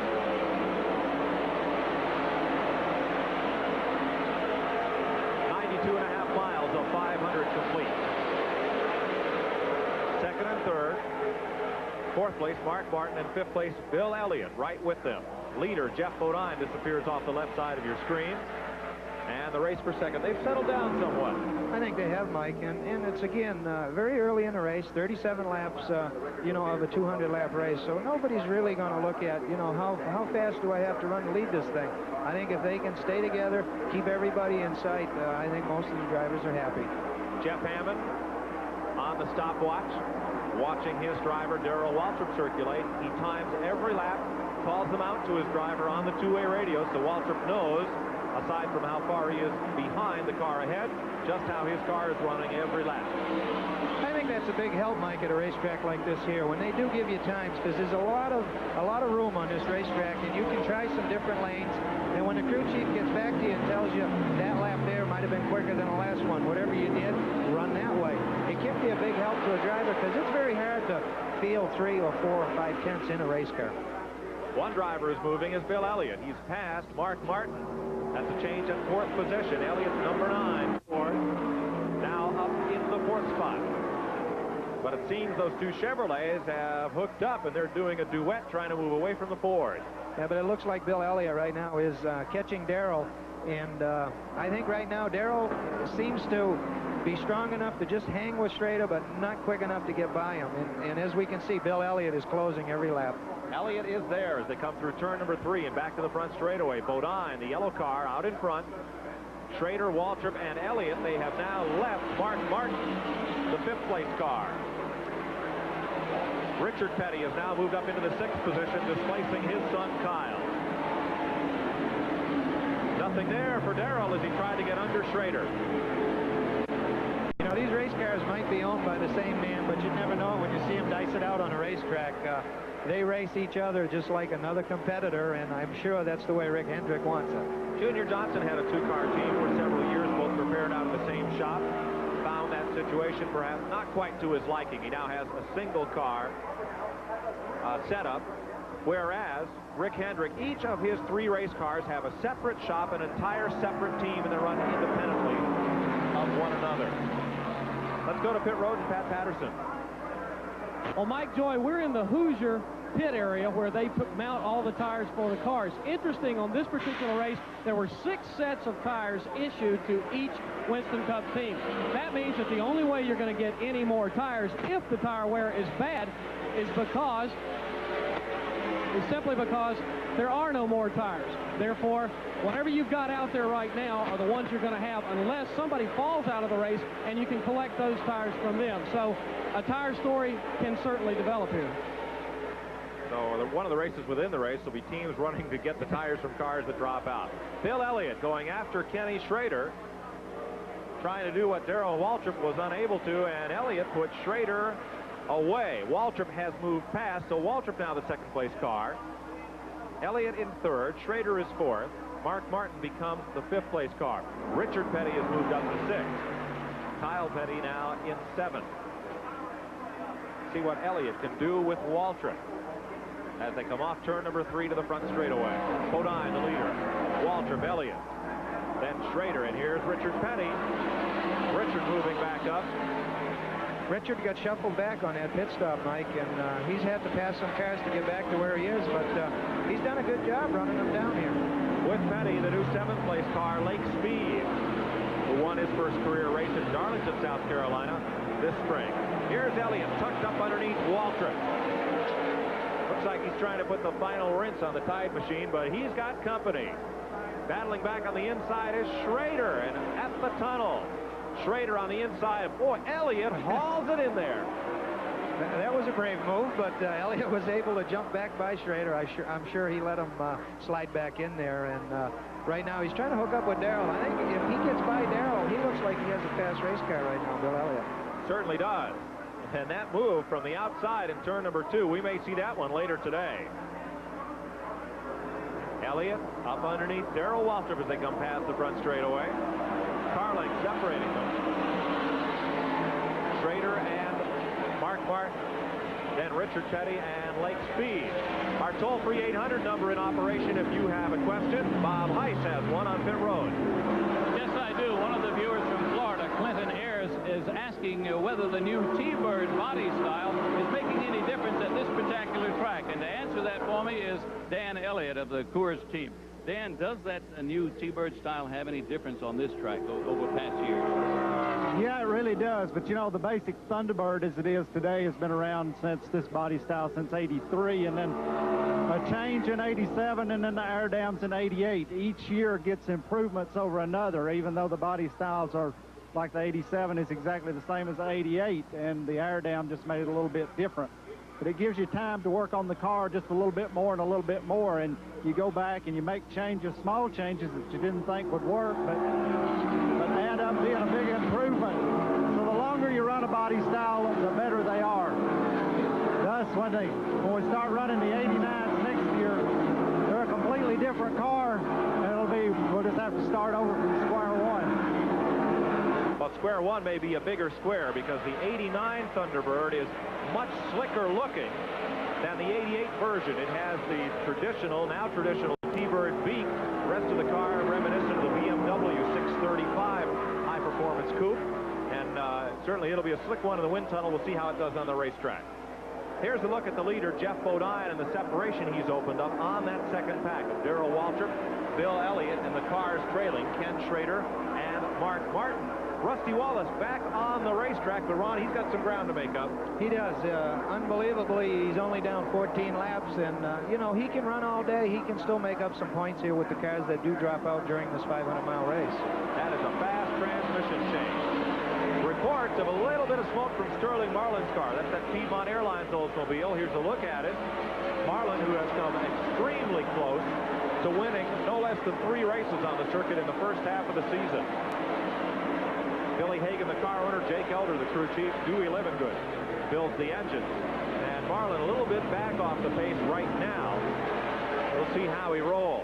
Oh, there's a bit of that smoke, and it looks like it could be coming out that left exhaust pipe. Yeah, it's a possibility that Sterling is having some engine trouble. The last 3 or 4 races, they have had some different things happen to their engines, broken crankshafts, broken camshafts, and they had some problems there. They thought they had them fixed for this race here, but as we see, Sterling has a little smoke coming out. When he lifts off the gas, you get a little puff of smoke. It could go like that all day long. Well, let's find out. Let's go to Sterling Marlin's pit. Mike, we talked to Jake Elder, the crew chief, as you guys commented earlier. Jake, one of the veteran crew chiefs here. They don't know. They're just watching it right now. They see the smoke coming out of the rear end, and Ron Bouchard can attest to the fact that no matter how sophisticated these machines become, there's times when you just don't know what's wrong. They're waiting to see. Jake Elder is perhaps, well, he's not most famous, but he is famous for the briefest interview on record in NASCAR racing. Terry Labonte was driving the car he worked on at Martinsville, Virginia some 6 or 7 years ago. And the car, big plume of smoke as it coasted into turn 3, and twice brand national champion Ned Jarrett asked Jake, he says, what happened? Jake said, blowed up. Blowed up. Turned around, walked away. There is Sterling Marlin continuing to run laps here as they try to diagnose the problem, see if it's something they can fix. Here's a look at the front of the field. Elliott has just taken second spot on the right side of your screen. Jeff Bodine, the race leader. Many times Bodine has come here and led large portions of this race. He's only gone home with the trophy once. Jeff has always had a very good combination on this racetrack, Mike, and a very strong race car. And he's been very unfortunate to get into a situation either with gas or tires that might put him out of the race. And right now we have the top 5. Jeff Bodine, Bill Elliott, number 9, Darrell Waltrip in the 3rd position, Ken Schrader and Mark Martin rounding out the top 5. Bodine, the race leader. Bill Elliott, though, is closing in. There's Schrader on the inside, tucking up behind Darrell Waltrip. This is the race for 3rd. Schrader is 4th. Mark Martin is 5th, the Batesville, Arkansas driver. Rookie Ernie Irvin comes to the pit lane as we watch the battle up toward the front of the pack, 3rd position. Jeff Bodine, the race leader. Bill Elliott now 2nd. We're watching 3rd, 4th, and 5th. Brad Knopsinger, another rookie, also on pit road. That leaves only Ken Bouchard as the rookies on the racetrack at the moment. Schrader tucked right up under Waltrip. Now, Waltrip went by him with ease, seemingly the faster car. That may have changed. Well, it looks like now that he's been able to draft right up to Darrell and hang on to him. And as we can see, we have Darrell, Schrader, Mark Martin, and Richard Petty, who has run all 3 of these guys down and has pulled up on Mark Martin's bumper. Waltrip getting shuffled high, and here comes Mark Martin on the inside. Morgan Shepherd, the pole sitter, has made a pit stop as well under the green flag in the Valvoline car. Richard Petty trying to move up. He gets under Mark Martin and takes the spot as they head for the tunnel turn. Morgan Shepherd on pit road, as we mentioned, making a stop under the green, and this could be a costly one for Morgan. Well, it looks like Morgan changed right side tires, and I don't know if he had a tire problem or not, but he's back up to speed, and a very good possibility he is not going to lose a lap here. He'll stay on the lead lap as Mike Potter comes to the pits with a flat tire. Here's the race leader, Jeff Bodine, but he's been caught. Bill Elliott is right with him. And that Coors Ford showing the strength that it had early on in this race. We've had 5 different leaders. Shepherd, the pole sitter, Elliott, Bodine, and Richard Petty. And Ricky Rudd has led a lap under caution here. Elliott not quite so turn at Bodine. Well, I think we talked to some of the drivers yesterday, Mike, and they all had a little different idea of which turn they like to run through. And maybe that's not the turn that Bill Elliott is set up for. We can watch him here over the tunnel. Let's see if he gains any ground on Jeff Bodine. If not, maybe turn 3 is his turn. But there's somewhere on the racetrack where he is running the 5-car down. Bill Elliott trailing Jeff Bodine. You saw Bodine open up the advantage in turn number 1. Now here in turn 3, Elliott is catching him. But Morgan Shepherd is making a second pit stop. Pat Patterson is there. We just talked with Butch Mock, one of the owners of the car. The right side tires were awfully hot when they pulled them off, Mike, and now they're going to change the left ones because, again, they were very hot. And you can see where this tire is blistered right here. Take a look at the tires. Butch Mock pushes it away there. The tire has blistered badly. That was the left rear. And Ron Bouchard, is that on this racetrack, is that something we can look for? Well, Pat, it's a possibility. It could be something wrong with the chassis in that race car. If not, Morgan's cars seem to be running well. Maybe we can look more for blistered tires on some of these other race cars, which I hope not. We are getting more pit stops. Phil Parsons and Harry Gant. Both the Skoll cars are on pit road under the green. No such problem for our race leaders, Bodine and Bill Elliott. Phil Parsons got right side tires. Harry Gant will take on all 4. Is it a gamble? When you make a stop under green and you have a tire problem, you aren't sure which tire it is, do you want to take 2 and gamble for the shorter stop, or do you want to go in and get all 4 and only stop the 1 time? Well, I think, Mike, if you can be sure that you can pick out the tire that is the problem on a race car, it's always better come in, get the 2 tires, and you know you have the tire that might be the problem. If you're not sure, it's always better to take on 4 because you lose more time trying to stop, get in the pits, rejack the car. So at that situation there, Morgan didn't know which tire he had a problem with. He probably thought it was the right rear, and it was the left rear. So he had to make a second pit stop. Very costly stop for Morgan Shepherd. And that puts him a little further back. You're watching Bill Elliott chase Jeff Bodine. Bodine picked up his first Pocono win in front of a whole lot of his hometown fans and folks that he grew up with here 1 month ago in the first of the 2 annual races here at Pocono International Raceway. So Bodine leading this race now. I asked him yesterday, will that win last month? What does it do for you coming into this race here today?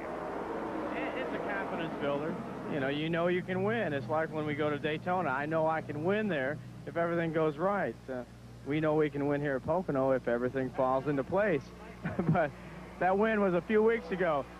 This race today is going to be a lot different. I really predict, and I've been saying this all weekend, that it's going to be much, much tougher for anyone to win today. I think it's going to come right down to the end, that last lap, the last corner. Well, if the racing we've been seeing so far is any indication, he'll be right. You're watching Viewer's Choice live flag-to-flag coverage of the AC SparkPlug 500. No commercial interruption. We'll stay with the action here all day long, and it has been a hot one in these first 51 laps. At 50 laps, Jeff Bodine, the race leader. Bill Elliott, second. In third, Ken Schrader. Fourth is Darrell Waltrip. Fifth, Richard Petty. Sixth is Mark Martin. Seventh is Blake Speed. Eighth, Kyle Petty. Ninth is Dale Earnhardt. Alan Kulwicki's running in the 10th spot. 11th is Rick Wilson. 12th, Davey Allison. Brett Bodine is 13th. Morgan Shepherd, 14th before his pit stop. 15th, Sterling Marlin. 16th is Mike Waltrip. Bobby Hillen is 17th. Terry Labonte's back in 18th spot. 19th is Ricky Rudd. And 20th, Benny Parsons. The way they're running here at 52 laps complete, Dale Jarrett making a pit stop. He is the 4th car to make a stop under green in the last 5 laps. Morgan Shepherd, Harry Gant, Phil Parsons, and now Dale Jarrett stopping under the green. We're watching the leaders circulate this 2.5-mile tri-oval in the Pocono Mountains. Jeff Bodine and Bill Elliott. Richard Petty on the move, and he takes Darrell Waltrip for 4th spot. Right with them is Mark Martin, who could not follow Richard Petty through. Richard has done an awful lot of passing on the tunnel turn here today. So Petty, here's Waltrip coming right back with him. In the last race, Mike, it seemed like Richard was very strong over the tunnel, and that's where he got into the trouble when he spun and hit the wall over there. But it's a place in the racetrack where his race car works very, very well. Battle for the lead. Elliott coming along underneath the Jeff Bodine automobile, and there Bill Elliott goes back to the lead. Bodine coming up trying to take it back, and he is not going to get it. Elliott is. He is strong. They might have been a little contact there. Just a little bump. Here goes Bodine. This is the situation we talked about, where one car is faster on one part of the racetrack, and the other car has a decided advantage at the other end of the speedway. So Bodine goes back to front. Ken Bouchard along the pit lane under the green. He becomes the 5th car to stop and take tires under the green. It seems like, Mike, that Bill Elliott is very, very strong through turn 3 here. It's where he's able to catch Bodine and try to put a pass on him. The other 2 turns on a racetrack, it seems like Jeff Bodine is stronger there. So should be an interesting race to see who can get the lead and maybe not have a tire problem. You're watching Viewer's Choice. We're here at Pocono, Pennsylvania, the AC SparkPlug 500. Live flag-to-flag coverage. No commercial interruptions. You see the whole race just like you're sitting here in the grandstand. And what a battle it's been. As now Brett Bodine becomes the 6th car to come on pit road for tires. Our pit reporters will update that story for us in a moment. A look at Bodine, 39-year-old driver from Chemung, New York.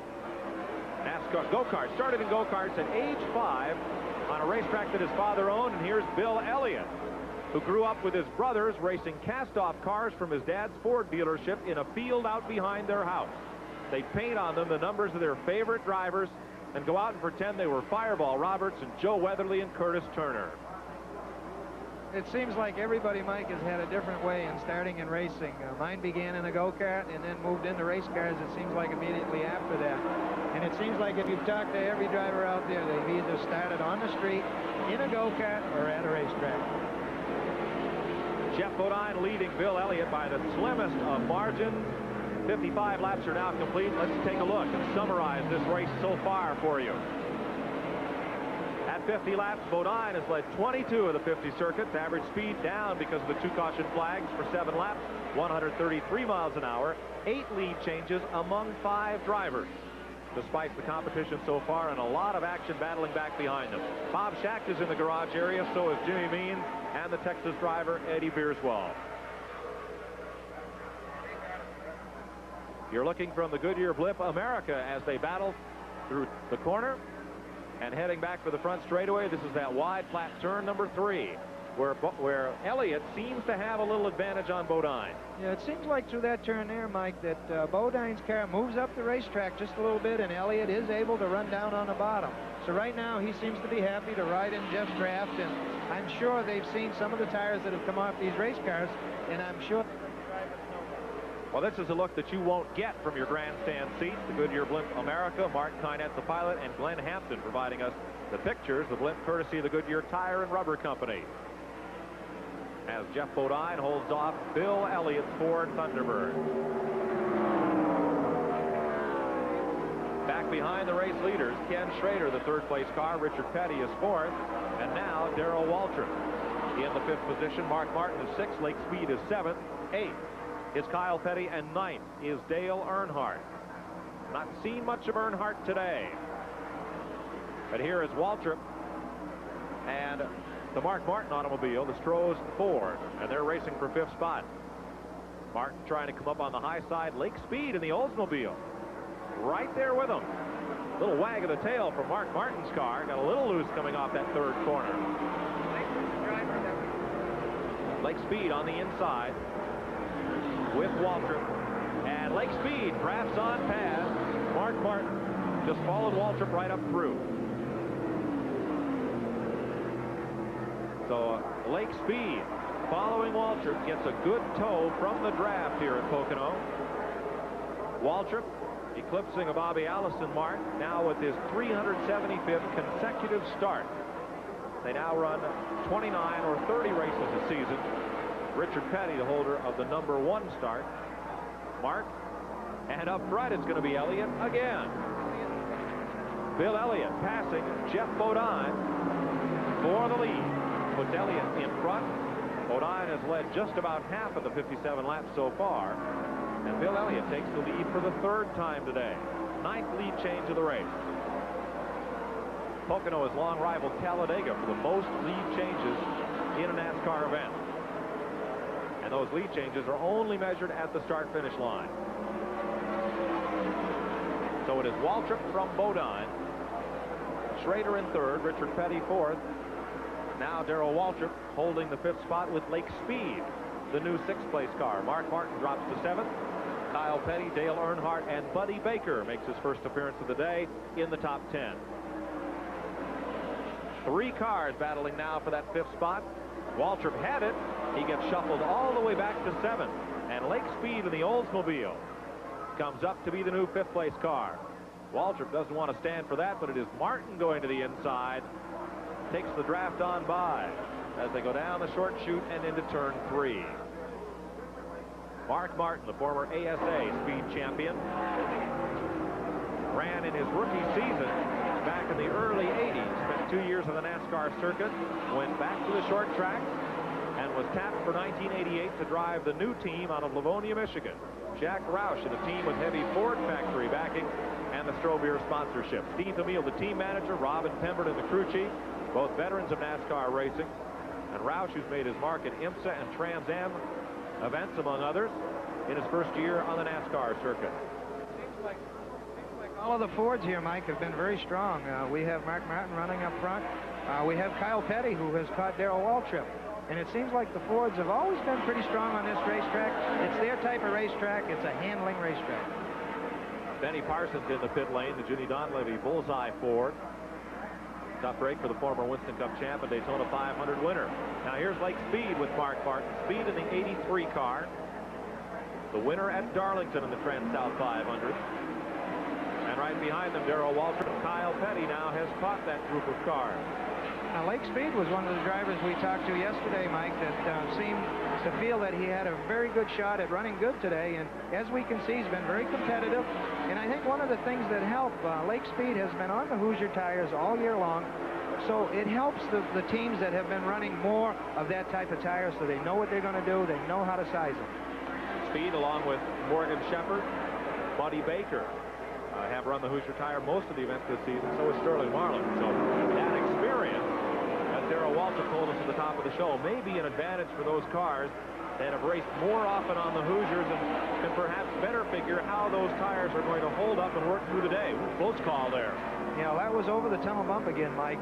You know, one of the places in a racetrack where you have a bump, racetrack gets a little slippery, very easy to lose the race car in there. These cars battling up tight and up close, and close in as we come back to the front straightaway here. Single file, but for Darrell Waltrip, who is out of line. Now trying to tuck back in behind Lake Speed. And there's Benny Parsons back on track, a lap down after making his pit stop. He falls in behind Kyle Petty. Earnhardt beginning to catch that pack now. Earnhardt has been back and forth all day long, and, you know, I'm sure they're working on that thing in trying to get the chassis right for him. We haven't seen the end of him yet. Usually the Childress crew will work on that thing and get it adjusted, and Dale will somehow keep it in there all day long. Here's a look at Earnhardt. We had a viewer question on the tire pressures used in Winston Cup racing. Here on the super speedways, they measure and check these tires at 45 pounds per square inch. That comes from Ed White out of Mustang, Oklahoma. They test the tires at 60 pounds per square inch, but they're generally raced in the 45-pound range here on the super speedway. Dale Earnhardt bouncing, got a little bit of dirt down there. Yes, it seems like Dale's car's loose. Matter of fact, he's in the pits right, or coming down pit lane for a pit stop right now. So under green, Earnhardt becomes the 8th car to come to the pit lane under green. Pat Patterson is in his pit. Childress' Goodwrench crew goes to work on the right side, Mike, and they'll pull those tires off and change them out. They don't have another set of tires up on the wall, so it appears it's going to be a 2-tire change. We're going to try to get a look at the tires as soon as Earnhardt pulls away. We're looking now right at the tire. We don't see any, as far as blistering goes, we don't see any blistering on the tire, so therefore probably just Earnhardt making a fresh tire change. This then would be the first of the scheduled pit stops. Earnhardt went 85 miles, 34 laps on that tank of fuel before coming in. And that's a little shy. I would have expected he'd stay out a little longer, but here now, Mike Alexander and Derek Coper on pit road. Well, this was probably a situation, Mike, where Dale felt that the car was not driving good, and to make the stop a little earlier, sometimes you can get fresh tires on and adjust. And now we have the Miller Buick of Bobby Allison's in the pit. That is Mike Alexander behind the wheel. He's the permanent relief driver for Allison until Bobby is set to come back. Richard Petty, and can't hardly read the number for the tire marks on that door. Richard has had a few scuffles, it seems like, coming up through the pack. On the right side, tires for Richard Petty. And we're having a bit of a technical difficulty with our in-car camera. We're going to try to get that back up and running for you, as we've been getting some good pictures early on in this event through the windshield on that STP Pontiac. So Petty is in now at lap 63, as was Mike Alexander. Joe Ruttman making his stop this time by, and we're in green flag pit stops, and the order will really shuffle. Now, should we look to see among the leaders, drivers coming in not by themselves, but perhaps when Elliott comes in, the second place car pitting as well? Well, I think on that last caution, Mike, Jeff Bodine did not pit. Now, he's been out there longer than all of these cars here, and Elliott did pit, so that should change maybe some of the complexion of the race. Kenny Schrader on pit road, Dennis Conner and the crew. That's Dennis, the crew chief, changing the right rear. And you see the adjustment at the rear window of the car. That's where the stacking bolt is for the left rear. It looked like Harry Hyde put 1 or 2 rounds of wedge in the car. That means that the Folgers Chevrolet was too loose, and Schrader needs it just a little bit tighter to get around the racetrack better. So Schrader with fresh tires on the right side. He pits at lap number 64 of the 200 will run here today. We continue under the green. Green flag pit stop. Bill Elliott still on the circuit, but the Coors crew is ready to go to work. The tires are up on the wall. Elliott may take it one more time around the park before he comes to the pit lane. But Ernie Elliott and crew ready for the race leader. Now, with Schrader having pitted, that will move, of course, Jeff Bodine, the second place car, Mark Martin, the third place car, now in the pits, along with Kyle Petty. So Elliott staying out. He pitted on that second caution, so he can go a little farther. Yeah, it would seem like that he would be able to run another 8 or 10 laps, but, you know, there's always the possibility that he might have a problem, and we should see this time if he ducks in the pits. Ernie standing in the pit lane, Mike Waltrip and Bobby Hillen coming to pit road. Here is Elliott moving through the corner, down the short straightaway, leading to turn number 3. Tires up on the wall. The NASCAR inspector has moved over in the vicinity of the Elliott pit.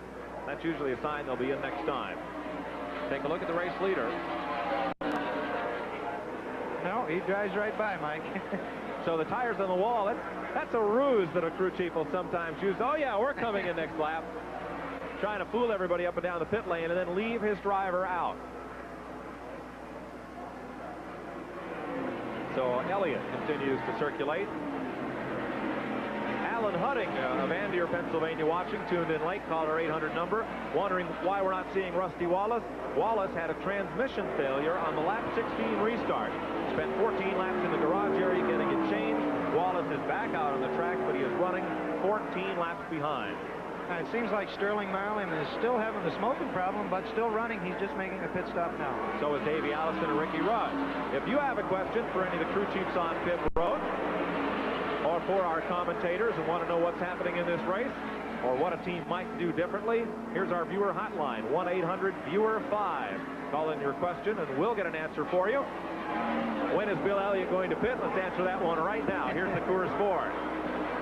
Coming down to the attention of Ernie Elliott and the crew. And Jeff Bodine followed him right down pit road. Here's all right, Elliott into the pits right now. Dan Elliott told me they're going to change only the right side. They're not going to put on 4 tires. I don't see any wedge going in at all. So it's apparently just the gas and the tires on this particular stop for Elliott. And there he goes. He's ready. Fast pit stop for the Elliott team. Here's Pat Patterson in the Bodine pit. And Jeff Bodine just came in changing 2 the right side tires, Mike, and he was waving his hand trying to get away, so he did not have as good a stop as he would have liked to have had, but he is down and away. Pat, what do the tires look like that have just come off Jeff Bodine's car? Well, they didn't look bad, Mike. I'm really looking for blisters, and I'm not seeing any. I'm over here looking at one of the tires now, as Jeff Bodine's father-in-law pushes one away. And it looks pretty good. In fact, it looks better than most of the tires we've seen, and having some other stops in between. Okay. If you can, try to get back to us with some of these tire temperatures, as that's always a key indication on how the tires are running and how the chassis is set up. And Ron, for a crew chief, having that thermometer and the pyrometer there to look at those tires as they come off the car instead of just putting your hand on them to see if they're hot. That can be a real help to a crew chief. Oh, it's a major help, Mike. It gives you a guideline or an idea where you might have a problem in the chassis of this race car. I'm sure if you looked at the tire that come off of Morgan Shepherd's car, the left rear, that tire was definitely hotter than the rest. And this is something that they use to tell them where they have a problem. Darrell Waltrip in the pit lane, Jeff Hammond complete on the right front. You see the tires are already changed, and they're waiting for the gas man to finish his job before Waltrip can go back out. Now, Buddy Baker coming around turn number 3 and coasting along here. Wonder if Baker has run himself out of gas. Well, there's a possibility, Mike. You know, it was very close from the last stop to here how far they could go, and it seems like Baker is moving very slow. Either he has trouble or he is out of gas. Tough break for the Red Baron Pizza Oldsmobile of Buddy Baker. He is coasting around turn number 3.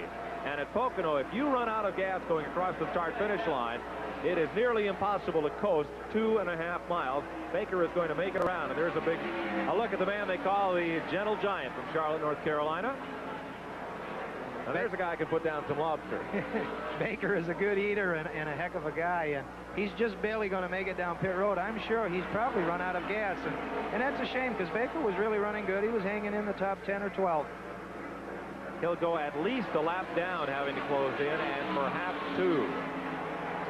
As the crew goes under the hood, they may have to squirt a little ether in that carburetor to get him restarted if he's out of gas. Back up with the race leaders as they come past Bill Elliott. Back to the front of the pack, Ken Schrader, Mark Martin, Richard Petty, the 4th place car. 6th, Darrell Waltrip. 69 laps completed now after these green flag pit stops, and there is Elliott, the race leader. Now Elliott and Bodine were running pretty close together before they made their pit stops, and they came in on the same lap. They were on the racetrack, Mike, 1 and 2, and now we see that the 5 car has moved to 3rd, and Elliott has really gained some distance on the racetrack. As we see Bill come by here, he's pretty near a straightaway ahead of Bodine. Bodine having a little bit longer pit stop. Then they were a little bit away as getting him back out on the racetrack. As we watch Bill Elliott circulate, you can see where your favorite driver was running. And the lead that Elliott now has opened up. Ken Schrader posted in the 2nd spot. As we take a look back through the field. You're watching Viewer's Choice and live flag-to-flag coverage of the AC SparkPlug 500. No commercial interruptions. So you'll be with the action all day long, just as if you were here. Phil Parsons in the pit lane. Now, Phil stopped under green at lap 49, and here he is back in at lap 70. Bodine moving up on Schrader. This race will be for 2nd spot, and Bodine went past like Schrader was stopped. Yeah, Schrader hasn't been running all that well, and Bodine has slid right by him on the bottom. 9 lead changes in this event among 5 drivers. Morgan Shepherd, Bill Elliott, Jeff Bodine, Richard Petty, and Ricky Rudd have each led this race. 2 caution flags. Debris on the backstretch at lap 13, and Jimmy Means, the blown engine, at lap number 28. Buddy Baker losing at least a lap on that pit stop, and Pat Patterson has the story. Joey Knuckles, the crew chief here. Joey, pushing that car down the pit road is not what you want to do. He came in with the engine shut down. Tell me what happened. Well, on about the 14th lap of the race, we'd got all the way up there to 11th spot, and they called in and said it's missing real bad. So we were just riding around trying to get some points, and evidently what's happened is making the car use a bunch more gas than it should. So we run out of gas, but we made it back in, worked on the car and all. We just want to finish this thing. What has Baker said about the tires as far as what kind of wear you're getting, and what are you doing to prepare for what may happen later on in this race? Well, our tire wear is extremely well, but, you know, then again, we're running 2 seconds off the pace. I'm seeing some problems going down pit road with the front-running cars. I think Hoosier had a real good tire here. Okay, that's Joey Knuckles. Rick Bender calling in, wanting to know how many laps these cars will run on a green flag stop. Mike, basically they base it on about 100 miles is a starting point, and then after you make that first pit stop, then you can tell just what the race car is using for gas. But I think most crew chiefs try to figure between 95 and 100 miles as a baseline. So 100 miles would be 40 laps, and that's about what Jeff Bodine had to do last month to win this race here. Today, so far, we've been seeing runs of anywhere from 34 to 38 laps under the green. Well, I think everybody wants to make that first stop without running gas, Mike, and get an idea just what the fuel mileage, you know, these race cars are getting, because the camshaft combination and different things they run in the engine, that'll tell you what they're going to get for fuel mileage. And we have a good race going on here between Jeff Bodine and Mark Martin. Jeff Bodine trying to move back up to the front of the pack after a pit stop that might have gone a second or two longer than he would have liked. There's Joe Ruttman just ahead of Bodine, Mark Martin, and Kenny Schrader. So Ruttman being carried on the rundown as 1 lap behind the race leader. He's in that slender U Oldsmobile of Bob Clark. Jeff Bodine dispensing with Ruttman's laps car. Bodine, the number 5 car. Mark Martin holding right with him as they head up for the tunnel turn. 2nd and 3rd position. Richard Petty also moving back up a little bit further in the pack. And Martin is tucked right under the bumper of Bodine's car. Hello, Jeffrey. Martin just wanted to let him know, I guess he was there. Getting a snootful of Chevrolet in Martin's Ford. Martin dancing a little bit around there. Now, when you trap the car as tightly as he's following Bodine into that flat 3rd corner, what happened? Well, really, it hurts the car in front. Like Bodine, when Mark Martin got up that close to him, it makes Jeff's car very light in the back, and it seemed to upset that Ford a little bit. He pushed up the racetrack, he turned it down, and got very loose there. Would you do that on purpose? Get up behind somebody and kind of move them around in the air a bit? Not these race drivers. They wouldn't do that, Mike. Not a bit to it, perhaps. They're lapping Derek Cope, Purelator Ford Thunderbird, the Spanaway Washington driver.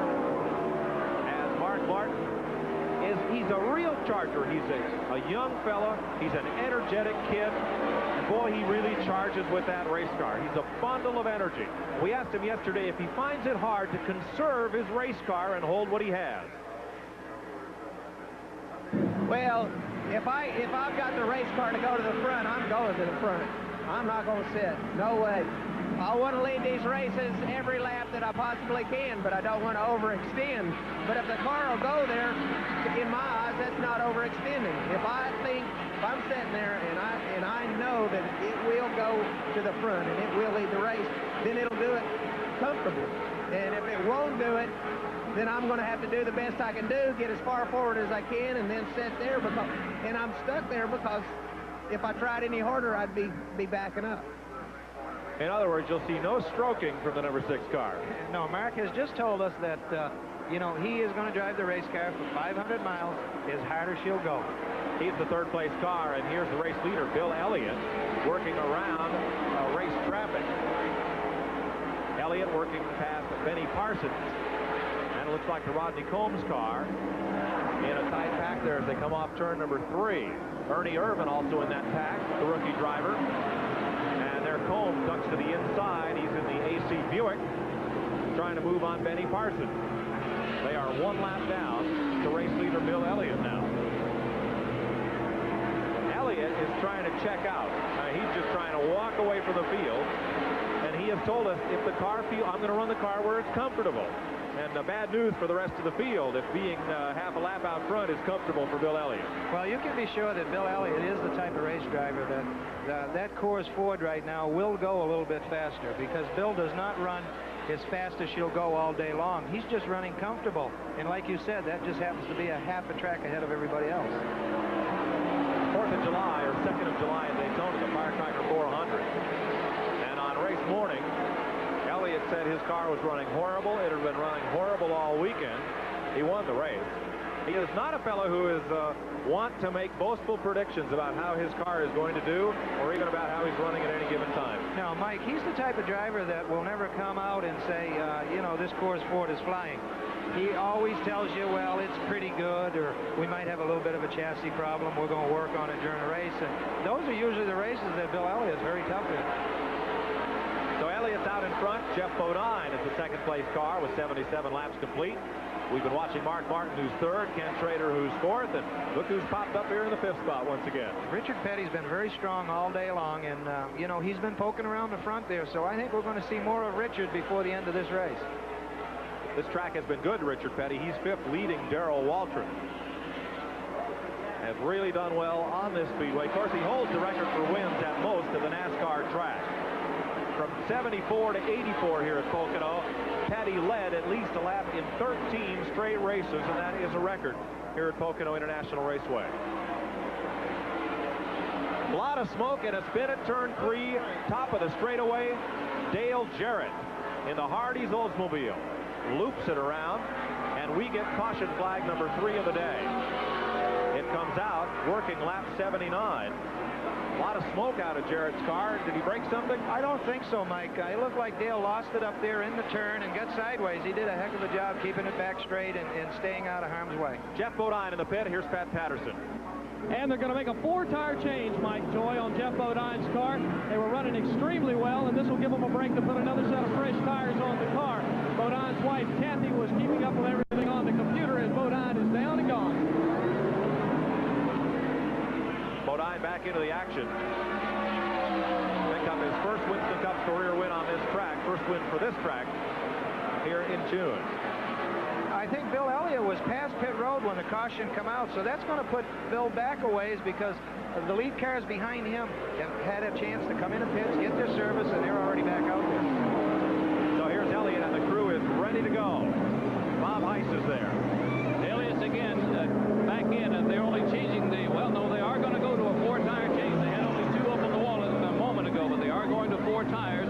Gas is in. They are not changing any of the wedge or deflection of the spoiler at all. On go the left side tires, and he's just about ready to take off again. Ernie Elliott told me, he has stalled on pit road. Elliott stalled momentarily, but he's fired up and gone again. So Elliott late getting into the pits and even later getting out. That's one time, Mike, where leading a race was a disadvantage. Let's go to Pat Patterson. This is the tire that just came off of Jeff Bodine's car, and as you see right here, Mike Joy, we've got some rubber that is starting to come off of it, which certainly if you'd have gone another maybe 5 to 10 more laps, it's certainly going to develop into a blistering situation. So it just takes a little bit of time to figure out how these tires are going to wear, but this tire certainly had some wear on it. The Hoosier tires being used by all the cars in this event here today. Let's take a look at what brought off the caution flag as Dale Jarrett got loose up in turn number 3. Something happened on his Hardee's Oldsmobile, and that's why we're under this 3rd caution flag of the day. The field going by under yellow. Let's take another look at what brought out this caution. Well, here we have Dale Jarrett coming into view here, and he just got into 3 in the back end of the car, got loose, but he did a good job holding the race car down and not getting up into the traffic, because right behind him you had Jeff Bodine and Mark Martin coming along. So we're under caution, and one of our new viewers to NASCAR Racing, Fernando Valdez of Pasadena, California, says, what does caution mean? Well, when they drop the green flag to start this race, the race is 500 miles, and we race until it's finished. The only time the yellow flag or this caution flag is displayed is if something happens on the racetrack that makes it unsafe for the drivers to compete under green flag conditions. Then they'll wave this caution flag, and all the drivers have to slow down behind the pace car until whatever caused the accident or incident is cleaned up and the track is safe to race on again. So that's when we say we're under the caution, as we are right now. And it looks, Mike, it seems like Sterling Marlin is still smoking, but the car is still running. So maybe it's a problem that's not going to put him out. I'm sure it's hurting the performance of his race car, but he's still out there getting Winston Cup points. Another question, this one from Patty Hung of Corning, New York, wanting to know why Cale Yarborough is not in that Hardee's car today, and Dale Jarrett is doing the driving. I think Cale has made a decision to limit his racing schedule to 8 or 10 races or 12, whatever it might be, and he's picked out the speedways. The rest of the speedways that he's not going to compete because of the schedule being 29 or 30, he has Dale Jarrett drive the races that he's not going to. And Jarrett, in the races when Cale competes, Jarrett hops into Hoss Ellington's car, so he gets to run the entire 29 race circuit. So thanks for your question. There's a hurry back BA. That, of course, for Bobby Allison, the number 12 driver of the Miller Buick. We all hope he does. Certainly want to congratulate Bobby on his progress so far and what we hope is a speedy recovery. We're trying to make a speedy recovery here from this caution incident at turn number 3. And off turn number 3 here at Pocono International Raceway, out past the parking lot, stand the unofficial greeters of Pocono International Raceway out on the street leading into the racetrack. Let's meet them. This is the official welcoming committee at Pocono Raceway. Andy Matthews and Al Kloiber. They've been doing it since the track opened. All dressed in their unique attire. It wouldn't be a race without them. Well, crazy idea. Seeing the people out here, nothing to lose. I figure, come on, I pass my time away. I got a bottle, nobody don't go to bar rooms, got to drink, got to smoke. So whatever I'm going to do, I have to have some enjoyment. A lot of people will like it, so... What about the hats? Do you make those and sell them? Yeah, I make them myself. Oh, now and then somebody wants one, I get rid of one. How much you sell them for? Oh, well, the ones with the horns, they get about $55 or $50, and the ones without horns, they usually get $35, $30 for it. I understand you once sold one to Paul Newman. I did. Yeah, he enjoyed it. Come on, he said, should charge me more for it. He said, thanks for the hat, thanks for the hat. I said, well, I knew who you were. I said, I'll charge $100 for it, not $40. You guys are really a fixture at the racetrack. Oh, we enjoy it. The people enjoy it. That's the main thing. Have you ever been to a race? Never been in the track. Never been in the... Want to? Not interested in it. We have more fun out here than in the track. I'll tell you what, this is a lot of fun, and if you can't beat them, you might as well join them. What am I doing in, guys?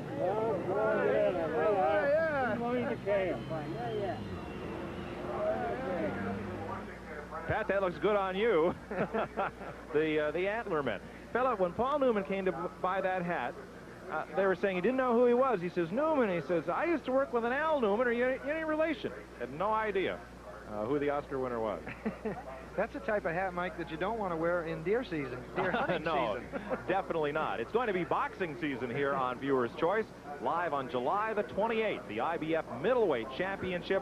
You'll have a chance to see 2 undefeated boxers. Frank Tate is 23-0 with 13 knockouts. Michael Nunn, 30-0, the #1 contender with 19 knockouts. Viewer's Choice, July 28th, live, 9 p.m. Eastern Daylight Time, live from Las Vegas, the IBF Middleweight Championship. Hope you can join Viewer's Choice for that one. We're at Pocono, Pennsylvania for the AC SparkPlug 500. We're under the 3rd caution of the day. 81 laps have been completed as we work around the racetrack under yellow. Jeff Bodine up front, Ken Schrader, Darrell Waltrip, Richard Petty are the front 4. Taking a look from the Goodyear Blimp America. Our thanks to the Goodyear Tire and Rubber Company for providing these rather unique views of the competition and the action here at Pocono. There's the entrance to the sports car course that's used by SCCA and RCCA, amateur events, and a lot of their workers are here at Pocono, helping to man the corners and keep this racetrack safe for the competitors. And that's a different view. I'd have to take a ride up there and just see what a race looks like. Well, there's a look at us. We're high atop the grandstand up on our perch, having a look at all the action here at Pocono in that long front straightaway. It is a unique racetrack, this, and the view from the Goodyear Blimp, excellent. I'd like to take a ride in that thing, Mike, I believe. Completely different from an airplane. Maybe we can get them to take us up there one time. It'd certainly be it'll be a neat view. We're under caution. Again, this caution brought out by Dale Jarrett, who spun at turn number 3, and the track crew looks like they've completed their work there. So we should be not too far away from going back to a green flag condition. Pat Scanlon has some more of our viewer questions. Pat? That's right, Mike. A lot of people have been calling in our 1-800-VIEWER-5 number, and Nadia Bernard of Union, Ohio wants to know how many times Chevys and Fords have won here at Pocono. Well, they've run 21 Winston Cup races going into today's competition. The Chevrolets have won 10 times. To the Fords, 2 victories. Bill Elliott holding both those victories for Ford. Jeff Bodine, the last to win for Chevrolet, the last time NASCAR was here at Pocono. Working caution here. Jeff Bodine, Ken Schrader in the Hendrick cars. At the front of the pack under the L. Looks like we'll have at least another 2 or so laps under the caution flag. Rick Wilson coming to the pit lane, and Benny Parsons is on pit road. Junie Donlevy and the crew. We've not yet had a chance to talk to Benny, but perhaps after this pit stop we can get an appraisal from the man who's won the Daytona 500 and the Winston Cup. on how his car is running today. Benny nearly won the race at Atlanta, was leading handily, and had the misfortune to go a little too long on a gas stop. They missed it by 1 lap, ran out of gas, and had to pit under green to take him out of contention. Benny Parsons coming off the pit lane to rejoin the field. Now, Bill Elliott's crew has been saying they're not having any tire problems. Everything's fine. Let's double check that with Bob Heiss. Okay, on that last pit stop from Bill Elliott, they took off this left rear tire, and look at the pitted marks on one side. That one really wore out, and the team went after some tires from a car that has gone out of the race. They didn't tell me which team, and they bought another set of tires to replace this one, and this tire is very hot at the moment. Tire off Bill Elliott's car as we circulate under the 3rd caution flag of the day. I believe we now have radio contact with Benny Parsons. Let's check in with the Bullseye Barbecue Sauce car. Benny Parsons, Mike Joy, can you copy us? 10-4, Mike. I read you loud and clear. Benny, how are you guys going today? Looks like you had to make 1 stop under the green and now just in under caution. What did they do to the car? Well, this past time, believe it or not, Mike, we made a pit stop to tape the window net strap down because it was blowing around in the car and it was distracting me a great deal. Benny, we've been taking questions from our viewers through a toll-free number, and Bob Elliott wants to know if you bring a backup car to the racetrack or just the car that you're in right now. No, we bring a backup car, as most everyone with a sponsor. You know, our sponsor, Bullseye Barbecue Sauce, would feel very badly if something happened to this car and we would not be able to run this race. So for that reason, we bring a backup. Benny, good luck the rest of the day. Who looks really strong so far? Looks like the 5, the 9, the 17, the 25. Those are the guys that so far. And the 6 car, he's running very well. Benny, thanks. We'll be back to you later on. Good luck today. Benny Parsons giving us the live from right out there on the racetrack view. As Chris Economaki would say, what's it like out there? There's the answer. Benny is quite a competitor and quite a guy. Always a pleasure to talk to and always has some very good answers. Look at Michael Waltrip's car. Rookie Brad Knopfsinger. There's Ernie Irvin, Joe Ruttman, and Derek Cope as we look back through the field here. There's Benny Parsons as they come out of turn number 3, and we're still under caution. Apparently, it has taken a while getting the debris cleaned up and resorting the field, getting everybody in the proper line for the restart. So now the safety car is apparently going to send Jeff Bodine and Darrell Waltrip around. Now, as we mentioned, when the caution came out, Bill Elliott was a lap around coming back to get onto pit road, and so inadvertently cars may have been overlapped that NASCAR did not intend to be lapped once the caution flag was displayed. So we're looking now for the Goodyear Blimp America as the cars go through turn number 2. Mark Kynett from Spring, Texas, flying the blimp for us today, and Glenn Hampton giving us those great pictures from out of the Goodyear Blimp. And again, our thanks to the folks at the Goodyear Tire and Rubber Company for making these great pictures available to us. Look how that parking lot is filled. They always say the second race here is the one out of the parking lot after the event. There's Rusty Wallace. He is 14 laps down coming out of the garage area after replacing that transmission.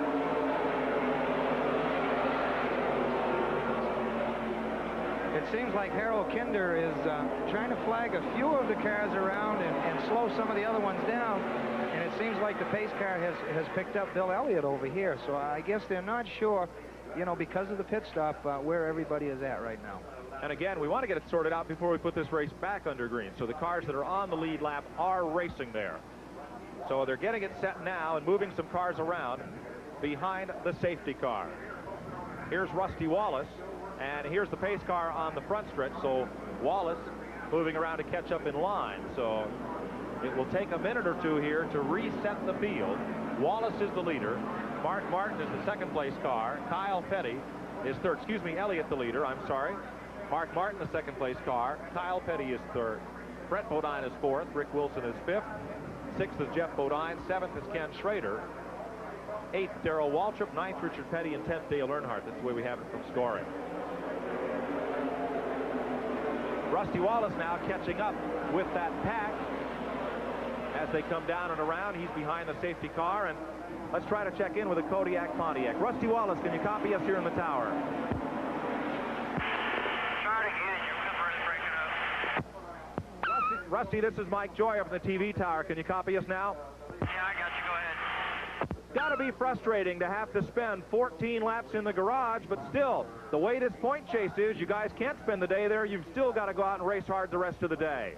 Yeah, that's real right. There's no doubt about that. The most frustrating thing is to have the fastest car out here and be stuck back here. But, you know, everybody's going to break something throughout the year, and we just haven't broke anything. And today we broke a transmission. I'm just going to do the best job I can and try to get as many points as I can and go home and get ready for Talladega next week.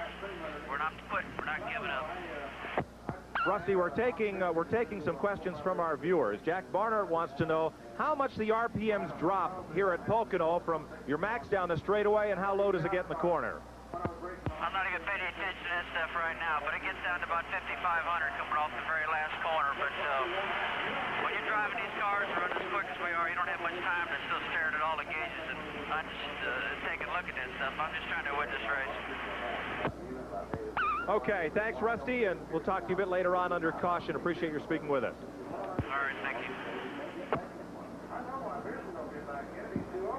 Coming along under the caution, now getting the field reoriented and in line, and we should be only a lap or two from going back to the green. At 85 laps, Bill Elliott, the race leader, Mark Martin, Kyle Petty, Brett Bodine, that's Jeff's younger brother, and the Florida driver, Rick Wilson, in the Morgan McClure Racing Oldsmobile. He's the 5th place car. Jeff Bodine is 6th. They're all the Hendrick cars. Ken Schrader is 7th. Darrell Waltrip in 8th.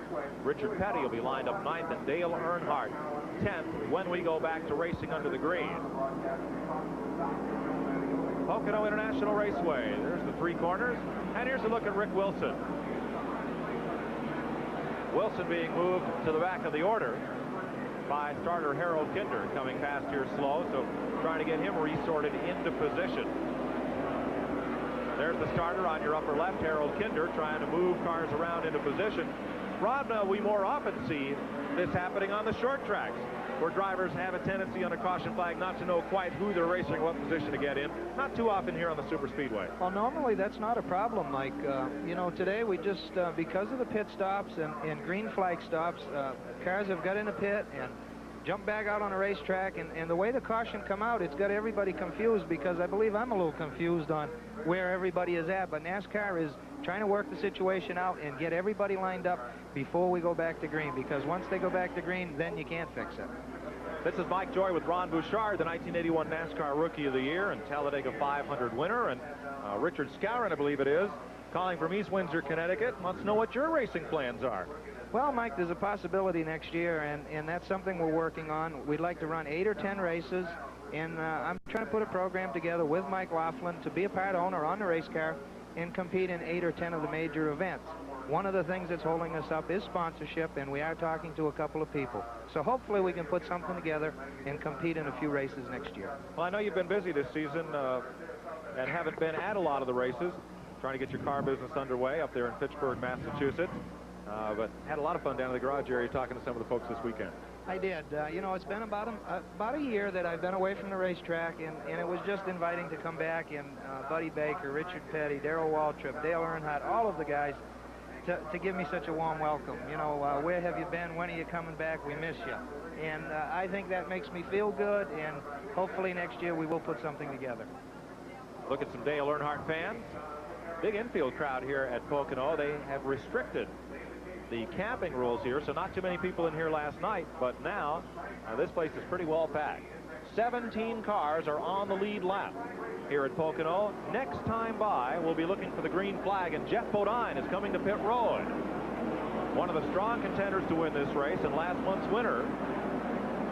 As they come by and take 1 to go, Bodine, Mike Alexander, Phil Parsons, Harry Gant, and Rick Wilson will all get a splash of fuel.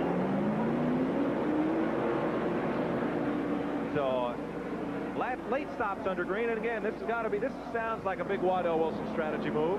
Well, I think it's a situation where they've run 5, 6, or 7 laps on the caution, Mike, and to come in and get a couple of gallons of gas in the race car, it's only going to mean that they can go that much longer, and this race here, up till a few points ago, had no caution. So that might be a smart move for some of the guys that have dropped in and got gas.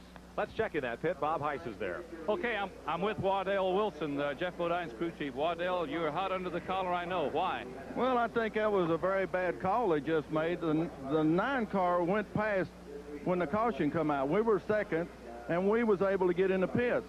Well, as far as it is around here, you can come in, change your tires, and leave before the man comes back, knowing that he didn't get the caution. And we stood here and watched the car go out before the 9 car ever got back. So we should be leading the race. And I know that there was a lot of guys on pit road, though, that did get caught with the 9 car. So they dropped you back in the pack. But we got penalized with the rest of them, although it was a good call on our part, and we done the right thing. Okay, let's go to Pat Patterson right now. Larry McClure's down in the Kodak pits. Rick Wilson, his driver, and you guys had a black flag out a few minutes ago, came in for a splash of fuel. Are you confused? We're really confused. We don't know what's going on, and you know, I think they've got it figured out, but I think they had to stop some cars, let some cars pass to get the scoring squared away. So it's a long race, and we feel like the Kodak film, Delco Remy Oldsmobile will be there close to the front at the end. You guys had a great run down in Daytona Beach just a couple weeks ago. Bill Elliott just barely edging you out. How's the car running today, Larry? Well, it's running pretty good. It's been a little bit loose today, but we've made some chassis adjustments, so we think we're on go right now. Good luck to you. Thank you. Getting set to go back to racing. The cars on the lead lap. Bill Elliott is on the point. Also on the lead lap, Mark Barton, Kyle Petty, Brett Bodine, and Jeff. Kenny Schrader, Darrell Waltrip, Dale Earnhardt, Richard Petty. Lake Speed is up there, so is Phil Parsons, Alan Kulwicki, Harry Gant, Ricky Rudd, Sterling Marlin, Davey Allison, and Rick Wilson. They're on the lead lap. Rusty Wallace started on the bottom, being laps down, and has passed Bill Elliott and driving away. So Wallace, one of the quickest cars here, may well be now just 13 laps down. Richard Petty once came from 6 laps behind to win a race at Dover, Delaware. Here's Mark Martin, and he's on the way up, moving up past Terry Labonte, and we're scoring Terry Labonte unofficially as 1 lap behind in the Junior Johnson car. We'll double check that, but Martin now goes up into the 2nd position, and believe Kyle Petty would be the 3rd place car. Out in front, Bill Elliott. After NASCAR reshuffled the order under the caution flag. There's Rusty Wallace in front of the race leader, Bill Elliott. These cars, you can see what a tremendous burst of air they create. That camera they're going past is fixed, and it bobs up and down due to the wall of wind from these cars. Jeff Bodine way on the inside, and he overhauls about 8 cars going into that turn 1. Jeff is very strong, and he's trying to get back to the front here, and I'm sure Waddell, after we spoke to him, he didn't feel that they got a fair shake on that deal, so Bodine is driving back to the front. He's in a hurry, and he's taking Lake Speed with him. Report from scoring, Rusty Wallace now 12 laps behind. He's made up 2.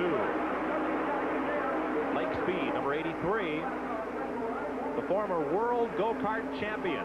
Took that experience, parlayed it into a Winston Cup ride, bankrolled his own team with Darrell Derringer as team manager the first year.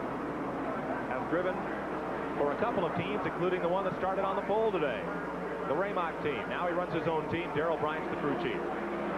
Rusty Wallace in car number 27. He is towing the race leader around, Bill Elliott. Certainly will pick up a bunch of Winston Cup points today. Very few cars out of the race. Bob Shack, Jimmy Means, Eddie Beerswall, Mike Potter, and Rodney Combs all reported out. And Elliott making no real move to try and get Rusty Wallace. Of course, no need. Wallace still 12 laps down. But like we've said, Elliott will run the car where it's comfortable. I think Rusty right now, as fast as he is, he's helping Bill pull away. Right now, you can look, almost see in the screen that we have Morgan Shepherd, another car that's been a lap down. He's been trying to get his lap back, and right now, Morgan is running very well in the Valvoline Pontiac. So at the point, Bill Elliott in the number 9 Ford. There's Morgan Shepherd into view. Second is Mark Martin. Darrell Waltrip is 3rd. And Ken Schrader shows up as the 4th place car unofficially. That would put Richard Petty in 5th. Jeff Bodine in 6th, Brett Bodine in 7th. Average speed down by the caution flag, 126 miles an hour. 3 cautions today. The Dale Jarrett caution, the 3rd and longest one, as they tried to sort out the running order from NASCAR scoring. whistles past Rusty Wallace. 12 laps behind is the leader. Here's the battle as they move past the lap car of Bobby Hillen, the Miller Buick. Ken Schrader gets past Darrell Waltrip again. Schrader and Darrell have managed to run together most of this race, and Richard Petty, and we see Jeff Bodine coming up on the inside here. Brett Bodine with them, and Jeff will move underneath Richard Petty, and they are pushing Benny Parsons' car to the garage area. Tough break for the veteran, and Bodine is right up underneath Richard Petty as they come to the front straightaway. Bobby Hillen trying to draft past with Petty. Dave Marcus on pit road, and they may have got into one another right there. Bodine wants the track position inside. Lake Speed tucked up under Bodine. They're going to kick Richard Petty back a spot, and wham! Earnhardt and Brett Bodine got together, and away they go. Lake Speed hits the wall, and one car, Derek Cope, goes spinning off to the infield. Cars are still trying to thread their way through. Caution is out. At lap 93, fourth caution of the day. Oh, Lake Speed's car. That's a shame. It looked like Lake hit the wall pretty hard, and he was really a victim of circumstance there. And Rusty Wallace is racing back to the caution here to try to get his lap back, or one more of his laps back. So Wallace, by beating Bill Elliott back to the flag, will keep that lap, and he'll be 12 laps down and come all the way around. Morgan Shepherd will also come back on the lead lap. Here's Elliott's crew hard at work. Right side tire. Wipe of the windshield. Bob Heiss is there. Another 4-tire change for the Elliott crew, and they're putting some wedge now in that left rear window. Working hard, just about set and ready to go, and Elliott drops off the jack a little bit. There it is. Finally get it out, and they're gone. The leader back into the race, and he may have surrendered the lead for a lap, as not all the cars came to pit road. There is what's left of Lake Speed and Derek Cope's automobiles. Let's take another look at what happened going into turn number 1. Okay, as we see here, Lake Speed has got under Richard, and they touch a little bit. Right here, Earnhardt gives Brett Bodine a little tap. He runs into the back of Lake Speed, and then they all get tangled together. And then up here, it looks like Richard and Lake get back together, and Lake ends up hitting the wall. Miraculously, Bobby Hillen, the number 8 car you'll see, goes through there unscathed. Watch the 8 car on the right side of the screen. Bodine and Petty were the first cars to bump. They touched a little bit. Here's Lake Speed. Ooh, and around. Richard gets sideways. Brett Bodine is pushed into it by Earnhardt, who was pushed into it by Derek Cope. Wants to chase into the garage after anybody. So what a pile. And cars spinning in every direction. Wow, a tough break. It all started with the just little minute collision. Jeff Bodine on the inside, Richard Petty on the outside, and then Lake Speed got up into Richard, and as a result, we may have 2, 3, or 4 cars out of this race. Let's go to Pat Patterson. I'm with Darrell Bryan, crew chief on the Wins Kmart Oldsmobile. Darrell, did Lake say what happened out there? Yeah, he went down the corner under Petty, and he said Petty just come down right on top of him. He said that's twice today. The first time we did, he come down and he bent the wheel on the car. Now, I guess it's tore it all to pieces. You guys were running good. Yeah, the car's running real well, which I know it's close racing, but, you know, you got to give a little bit and take a little bit, too. That's Darrell Bryan. Pat, are they done for the day? Is that their feeling? Yeah, they are. They're done. They're headed to the garage, Mike. Looking at the car, a lot of cosmetic damage and perhaps suspension problems as well. Here's Dale Earnhardt on pit road, and he's got some damage. The right front of that Goodwrench Chevrolet. As David Smith comes around with the jack and crew chief Kurt Shelmerdine does repairs. Now we're in Richard Petty's pit with Pat Patterson. Well, as you can see, Mike, the tire marks on Richard's left side, as well as some sheet metal damage there on the right. It's not really severe damage, but you can sure tell where they've been pushing and shoving out there. You can see some white on the front left wheel, and they say it's a non-contact sport, but looks like there's some contact going on out there today, gentlemen. So what was just a minor bump down in turn number 1 between first Jeff Bodine and Richard Petty, and then Lake Speed and Richard Petty, that brought out the 4th caution of the day. Came out at lap number 93. The Kodiak crew, Barry Dodson and his gang servicing Rusty Wallace. getting him back onto the speedway, now 12 laps in arrears. And Brett Bodine in the Bud Moore car, who was also involved in that accident. Bodine pushed into the back of one of those cars by Dale Earnhardt, who was pushed by Derek Cope. Ronnie, how much brake do you have getting into a corner when all of a sudden things stack up? Well, Mike, what happened there is they were all coming off of the corner, and rather than being under brake, everybody was on the gas. And as a couple of race cars up front touched, they rubbed, they slowed up. It was a chain reaction all down the line, and that's basically how that accident happened.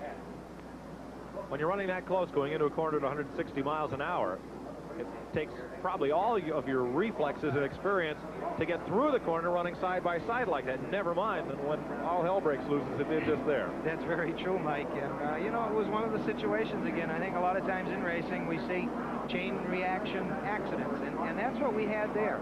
Everybody was running hard, everybody was running close, and a couple of race cars get into each other. Before you know it, one hits one in the back, and one guy gets turned sideways, and you have 6 or 8 cars involved like we did over there. Here's Earnhardt back in. Bob Heiss? Okay, Earnhardt is in the pits, and it's right front damaged pretty badly. The crew is in the front now trying to pull the hood up and away from the radiator. I don't see any water coming out at all. They're hoping they can get enough of the metal away from the radiator that it's not going to give a problem.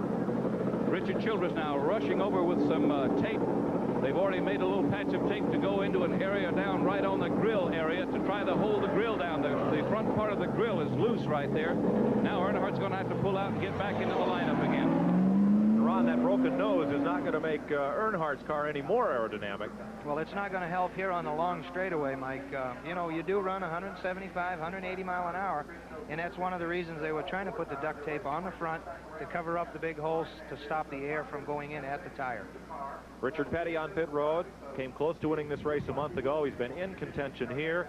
Surprisingly, he has only one victory here at Pocono in the first Winston Cup race ever run here. He won in a Dodge in a race slowed by many cautions to 115 miles an hour. Pat Scanlon is down with the NASCAR officials down in race control. Pat? Okay, Mike, here with Les Richter in race control, which has been very busy since the last accident. First off, Les, let's go back one caution. Can you explain what was happening on the scoring? Well, what has occurred is when the caution came out, the leader did not get the caution. The middle of the field got the caution flag. So when the leaders that hadn't got the caution came around to take the caution, they pulled into the pit area, and the car that was remaining that was would have been picked up by the pace car. When those cars came around, inadvertently a color caused us to pick up a wrong car. And so what we've been doing, running a few extra caution laps here to try to get the realignment of the field, and we were just in that process and had gotten the field to where they should have been if we would have captured the right car when we had another caution flag down in turn 1, which you're working on right now. That's where we were as we came in. That occurred, the crash. Understand it's going to be a lengthy crash because you have to do some welding on the wall? Yes, the outer wall, a welding joint came apart, and so that has to be put back up, and they'll have that done in as quick a time as they can. They have a good crew here, and so we're going to run a few more laps here, and if it's going to take a little longer, we'll probably red flag the race and make sure that we don't use up too many laps under the caution. Okay, what does that mean now for your crew, the activity here? That's got to make your job a little tougher. Well, running a race, it doesn't ever get easier. And it's just a situation where we want to make sure when we go back racing that anything that might have occurred where we had a realignment or a car not in a position it should have been in, we want to get it taken care of before we go back, so it'll save us problems at the end of the day when the results are posted, and then people see, well, I wasn't there, I was here, Always, and so forth. always a little bit of debate. All right, Les Victor, thanks very much. News from here in race control. Perhaps the race may be red flagged while the welding is done on the fence. The wall here at Pocono surrounding this 2.5-mile speedway is steel boilerplate. It is unique on the NASCAR circuit. It is half an inch thick and 3 feet high, and it's backed up by steel I-beams and a dirt berm all the way around this racetrack. But when it does receive a hard lick, as it did just then, that boilerplate from the force will buckle, has to be heated, moved back into position, and if that's not possible, they have to re-weld another piece in. That's what we're going to do. So there you can see, out of turn number 1, where a piece of that wall has been pushed back, and the I-beams that support the boilerplate. Have you had a meeting with that? Yes, I have, Mike. And this wall here is probably as hard as any place you can ever hit. The speeds are high, and you have a lot of room from the bottom of the racetrack to travel up the racetrack and hit the wall with very hard force, it seems like. And as you can see there, as heavy as the wall is, as thick as the boilerplate is, Lake Speed has really given that thing a shot where he has knocked that boilerplate apart. You're listening to Ron Bouchard, who ran 10 Winston Cup races here at Pocono, led 7 laps in 2 different occasions, and during one race had 1 top 5 and 4 top 10 finishes here. So away from the pilot of the Goodyear blimp, America, that's been giving us these beautiful pictures of the Pocono Mountains of eastern Pennsylvania. Huge crowd on hand here, not an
else, and without a caution, I don't believe anybody will catch up.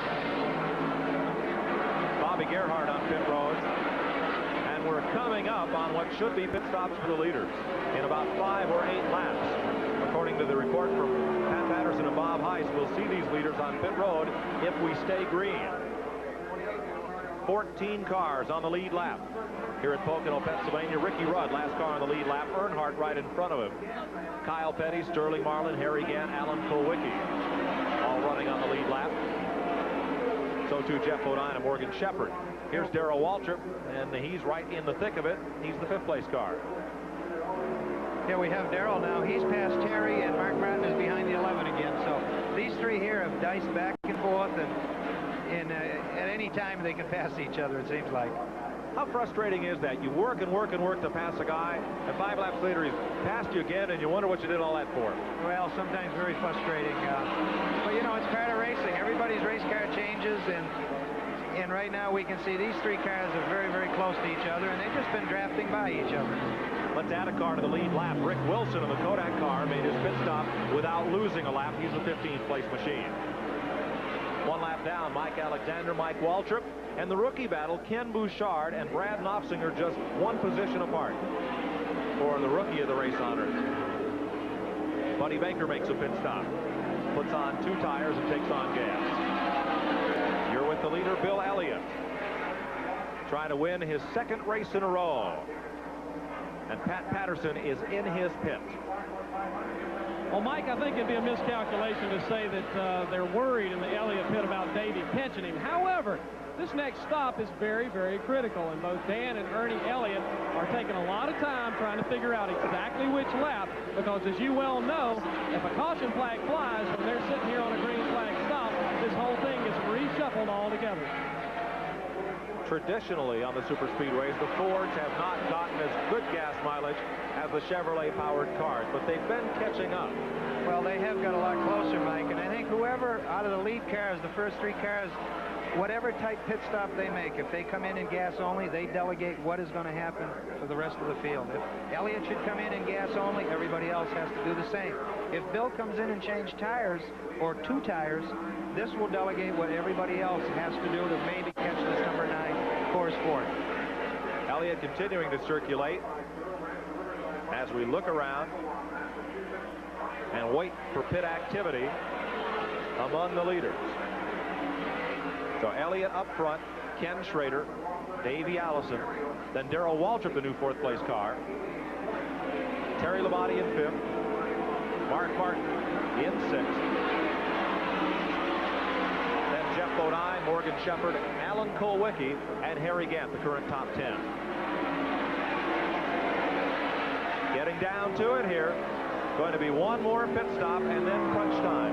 Kyle Petty is the first of the lead pack to come on to pit road. Glenn and Leonard Wood and crew servicing the Citgo Ford. And Mike, it looks like gas only for Kyle Petty. The rookies way back have been having quite a battle. As we mentioned, one of them is your brother, and here they are.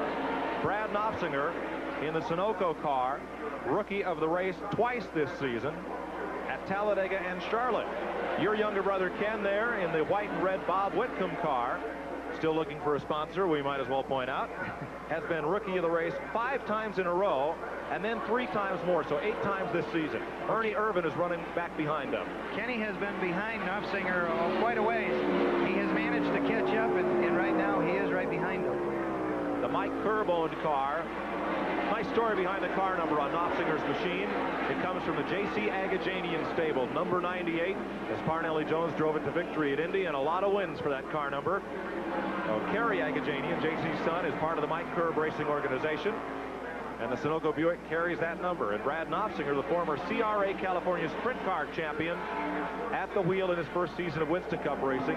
Ken Bouchard, of course, out of Massachusetts, came up through the NASCAR modified ranks, ran a few Busch Grand National races. Likewise, in his first season, that's why they have that yellow stripe on the back bumper, to point out to the other drivers that they are rookies, but they're running like veterans today, and they're having a whale of a race among themselves. Yes, both of them have run good all day. They both stayed out of trouble, and both cars look very equal right here, Mike. For the last 2 or 3 laps, they have run about the same. Battling for Rookie of the Race and for points in the Champion Sears Rookie of the Year program. Here's Elliott once again. And will they pit him this time?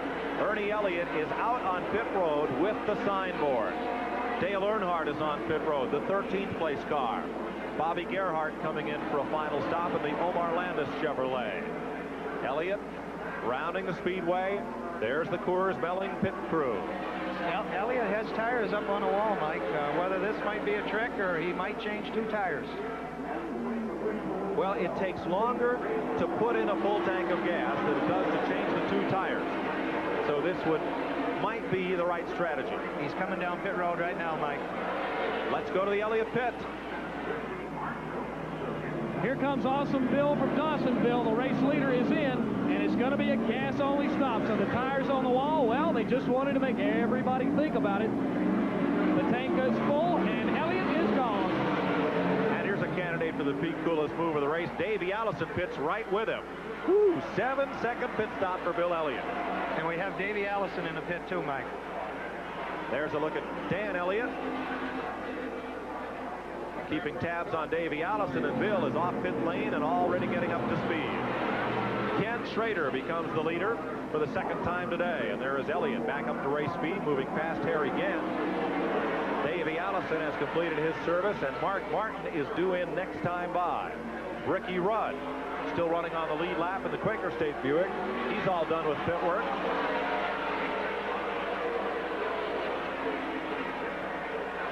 "22 laps to go. Now, when will Ken Schrader pit? There's Schrader. He takes over the race lead with Elliott stopped. So Schrader up front. Darrell Waltrip trying to move up. Harry Hyde jumped over the pit wall when Elliott came in, wanted to see exactly what he was going to do. He had told me before, if it goes green all the way, they're just going to get some gas. They are not going to change. But if there is a caution flag, he's got 4 tires ready to go. Mark Martin will take on gas. There are the 2 dump cans. They're gravity fed. He'll take the time to take tires. Well, I think we talked about Mark a little bit later in the race. He looked like he was getting loose. Matter of fact, Mark Martin is going to get 4 tires here. Different strategy here. Will this take him out of the race? It's going to take him out of the front contention. I don't believe he has enough time to utilize the 4 tires that he's putting on to catch the leaders. And the pit board is out for Kenny Schrader. So next time by, Schrader, who has assumed the race lead, will be in.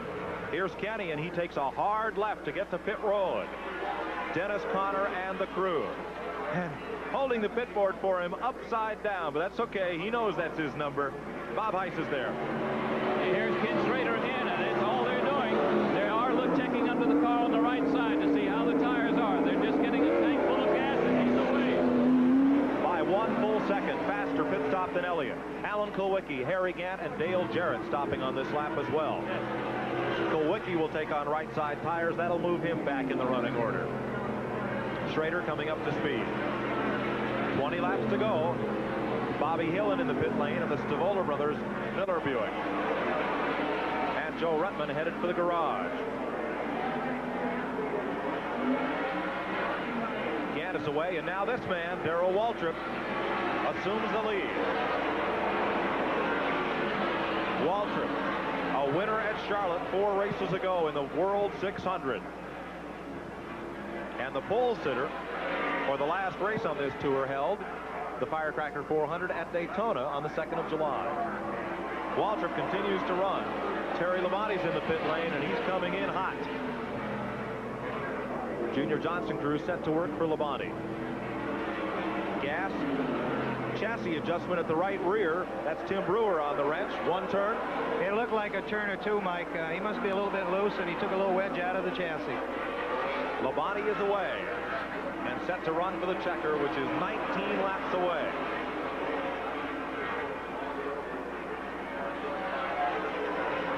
We'll go to Bob Heiss on pit road. I'm in the Mark Martin pit, and crew chief Steve Neal, when I went over to talk to him, he waved me off. He didn't want to talk. He doesn't want to say anything about what's happening, so I can get no information on why they changed 4 tires to this one in the race. Well, I'm sure they're pretty dejected, having a chance to win this thing, and now the 4 tires stop.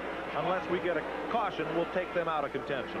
Yeah, I believe it'll take him out of the first, 6 or 7 spots, Mike. It's going to drop him back in the field. How much ground he can gain with all of the new tires, I'm not sure.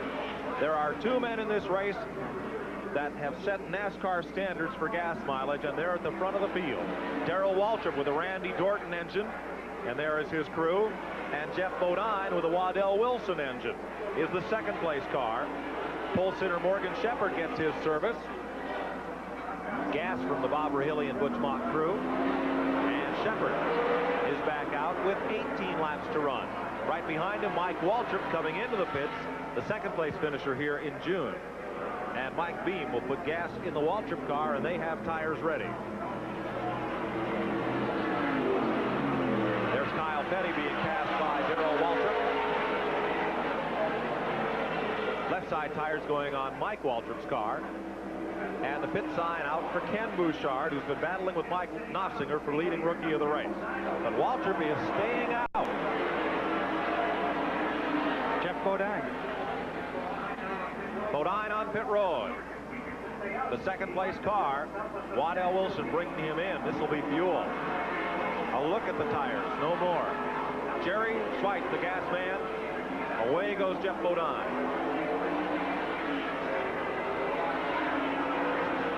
Well, 2 in a row. 5.5 seconds, Mike. A very good pit stop for Bodine. Nobody's done it any quicker today. So he gives up his second spot with Waltrip the leader. Now, we saw Jeff Hammond in the tied pits, and now they have come over the wall with the signboard. So Darrell will be the last of the leaders to make that pit stop for gas. Well, Ron Bouchard, I got a question for you. Would you stay out there to the last possible lap hoping for the caution flag? Is that the reason that we see Waltrip one more time coming past the start-finish line? Well, I think Darrell knows that he doesn't have the fastest car at this point here, and that would be the only thing that could save Darrell or make him win this race, and he's going to try to go for a caution. Darrell Waltrip, a winner in this race 7 years ago. His first victory coming in this race 10 years ago today. The 1978 AC SparkPlug 500, but those two his only Pocono victory. A lot of smoke from the Sterling Marlin car coming down the pit lane. That valve problem has intensified, but Marlin has been moving up in the running order and was posted in 6th position at the time of this pit stop. I think we'll see Darrell this time here, Mike. Everybody is out on pit road, and they know if you run out of gas here, everything you work for all day long could be taken away. So I think we'll see Darrell come down pit road this time by. The bright orange and white tied box colors coming out of turn number 3, and Waltrip is very low on the racetrack. This will be the crucial pit stop for the former Winston Cup champion, and he was in danger of being overlapped by Elliott. So Waltrip comes in for gas, and he will give up the lead to Bill Elliott right here with 15 laps to go. Pat Patterson. Three-time Winston Cup champion is going to take his crew with him down the pit road as they fill it up. He never actually even stopped the car, Mike Joy. It's not going to be enough, though, as Bill Elliott is taking that lead back again. I don't know how we timed that pit stop. The car never stopped. They just kind of ran along. You can't time it, Mike. Gave it a little drink. So Darrell Waltrip, he got that one can of gas, and hopefully that's all he needs. But this man has retaken the lead. Now the green flag pit stops are concluded. Bill Elliott back to the front. And Elliott, the pace he's been on these last few races, not quite a repeat of 1985, that miraculous season that saw him do everything on the super speedway. But he's won on the short track this year at Bristol. He won at Dover, Delaware, and he won at Daytona one race ago. So Elliott trying to put together back-to-back victories. He's third in the Winston Cup points and could possibly take the point lead today.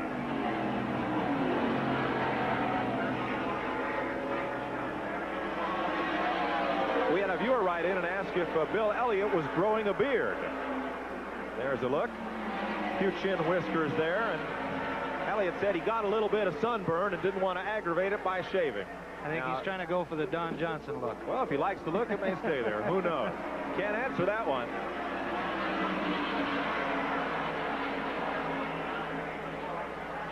I believe Schrader, Mike, has closed the gap a little bit on Bill Elliott. I don't know if he's backed off just a bit, but Schrader has got a little bit closer to him. We can see him coming through 3 right here, and maybe we can catch Schrader just how far back he is. There's Elliott. And a look back to the next car in line.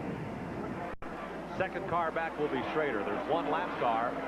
Bobby Gerhardt, Pennsylvania driver, between the two leaders. So there's Elliott going off into turn 1. Cutting the corner. Headed out to the Long Pond straightaway.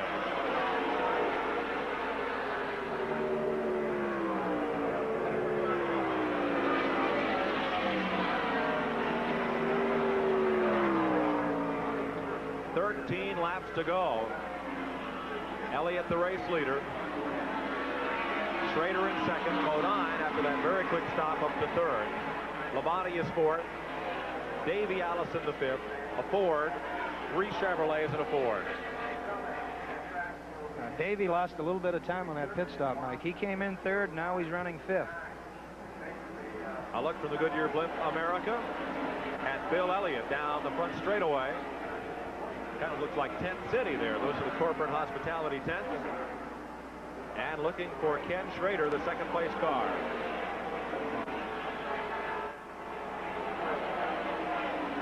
Schrader Chevrolet has had enough to run with just about everybody today. But Elliott, after this last stop, running away. You see how steep the banking is here at turn 1 compared to the other corners on this racetrack.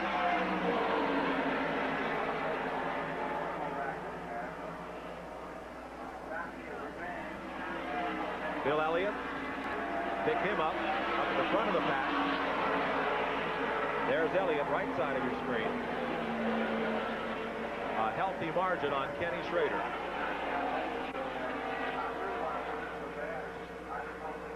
Jeff Bodine is third. In fourth is Terry Labonte. Fifth is Davey Allison. Morgan Shepherd is sixth. Seventh is Darrell Waltrip. Eighth, Alan Kulwicki. Mark Martin, after that tire change, back to ninth. 10th is Harry Gant. Dale Earnhardt moves up into 11th. Ricky Rudd to 12th. Rick Wilson and Sterling Marlin on the lead lap.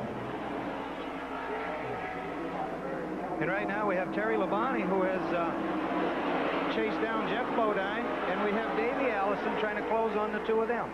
That's the battle for third with 11 laps to go. Moving up on Ken Bouchard.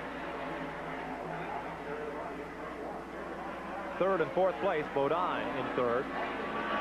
Labonte in fourth. And Jeffrey's going to take a little bit of time getting past Kenny. That allows Davey Allison to close up.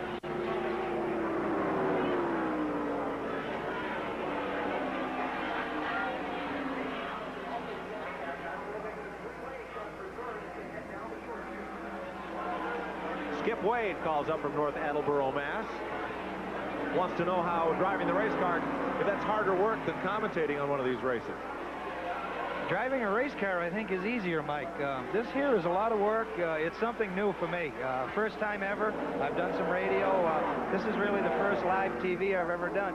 This is harder. I'd definitely rather be out there. Terry Labonte got inside of Bodine at turn 3 and almost put his car sideways doing it, and here's Davey. The battle for third. Labonte, Davey Allison, perhaps the car binding up a little down there, but now he's under Jeff Bodine and he's going past him. Davey has made up some ground. He's going to work on Terry now. Davey looks good. His car is fairly quick. He has a shot at the third spot. 10 laps to go. And Bill Elliott has turned in the key, paid the bill, and checked out on the field. There is Elliott moving up on the Mike Waltrip car. Then Bobby Hillen ahead. But Elliott is going away, taking the rest of this field to the cleaners. Yes, Bill has a very comfortable lead. With 10 laps to go, you know, bar any problems, it looks like Bill Elliott's race. Kenny Schrader in second, still trying to gain some ground, but he has a lot of distance to make up. The battle for third is still a good one, and we'll be back to that in a moment. But Elliott coming fast. This will be one of the slowest 500s in Pocono history. 121.7 miles an hour is the average speed, thanks to lengthy caution flags. But we've seen some great action up front. Kyle Petty has apparently lost a cylinder of the Wood Brothers car. He's been running at reduced speed, and Elliott will now overlap him a second time. Bill Elliott is looking for his 26th Super Speedway victory.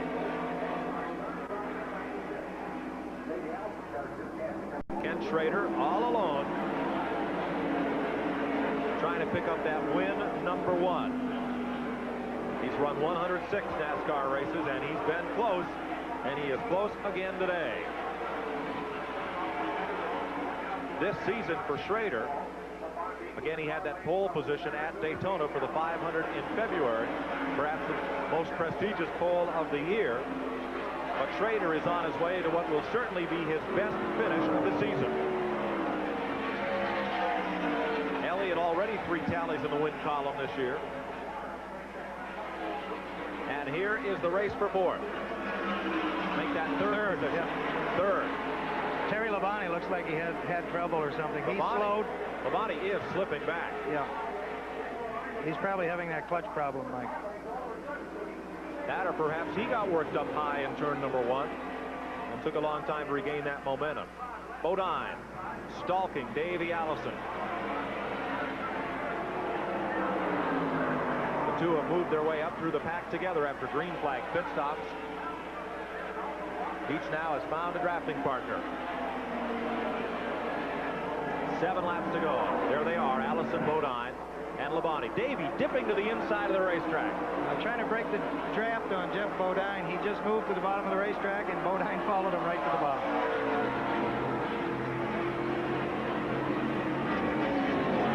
Bodine miming Allison's every move. And he's shaken off Bodine at turn 1. Davey seems to get through 1 very, very good. He's opened up and he's done most of his passing right there, and right now he has a little bit of a lead on Jeff. Now Bodine's corner has been turn 3. Over the tunnel turn, no change. We'll see what happens at turn 3.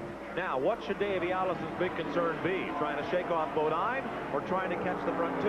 Well, right now, Davey has Ken Schrader ahead of him, but Ken Schrader has an awful margin on him, so Davey's best thing would be to, you know, protect the spot he has, and that's what he's doing. He's trying to get away from Bodine because he really has no chance of catching the 2 leaders right now. At turn 3, Bodine cannot gain any ground.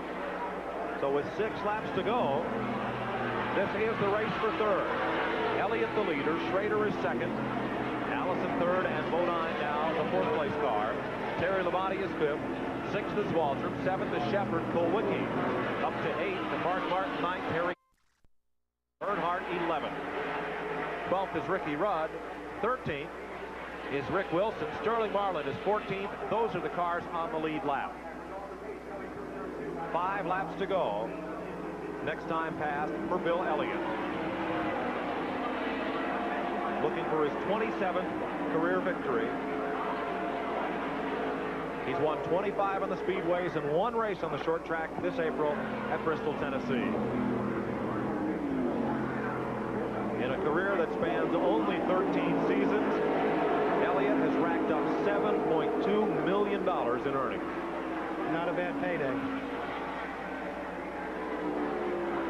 Kenny Schrader, the 2nd place car, trailing Elliott with 5 to go, 6.8 seconds. That is the difference, 1st to 2nd. Harry Hyde, Dennis Conner, and crew have done a tremendous job today. Schrader's driven his heart out, but Elliott has just been too tough. They really have, Mike, and I talked to Schrader yesterday some, and he talked that everything has seemed to gel with the team a little better. They know what better he likes, and he can work better with them. And they have proved today that things are going together much better. From the Goodyear Blimp America, a look at Bill Elliott down the front straightaway with 4 laps to go. Elliott heading off into the corner.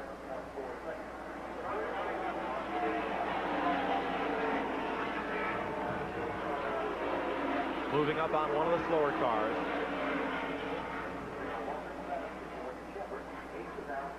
And now we'll take a look back to find Kenny Schrader down this straightaway. Here's Schrader moving around a slower car, some 7 seconds behind the race leader.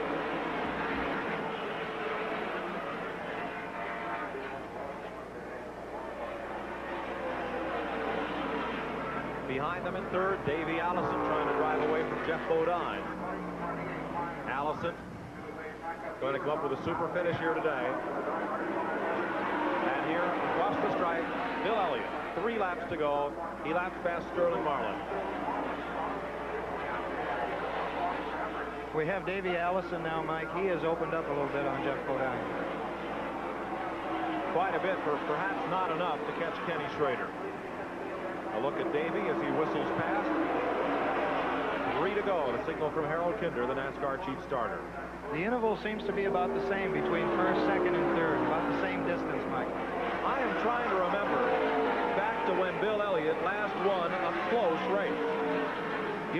Bill Elliott wins, they're not very close. He gets everything together, and he's very, very hard to beat. Daytona, I suppose, is the last close one that he won. But usually that car will get out front and it will dominate. Yeah, but that's where he said, Mike, he wasn't running very good. I know. You forgot that. No, in all seriousness, just 3 weeks ago, Bill Elliott beat Rick Wilson by about the width of a bumper. As Wilson really came on strong and ran with Bill those last 30 or 40 laps. But Elliott, when he gets out front and is gone, like he is today, it's an impressive sight, and it's one that just frustrates the other race team. 2 to go. Kenny Schrader, the second-place car, can hold what he has some 7 seconds behind the race leader, and know that he's driven a tremendous race today.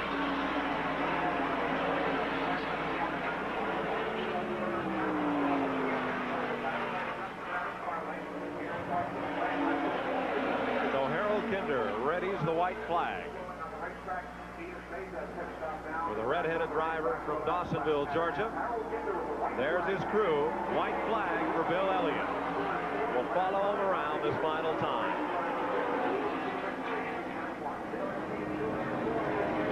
You ever seen anybody just look so calm and composed in the race car? He doesn't wrestle with the wheel. He doesn't get the car out of shape. Now, Bill drives. Bill never drives sideways. Bill is a good chassis man, and he adjusts that race car to drive comfortable for him. And I think that's one of the things that makes his team so good, that he is such a good chassis man. Kenny Schrader, car number 25, the second-place machine. 7 seconds behind. Elliott up and over the tunnel turn. Heading down the short chute.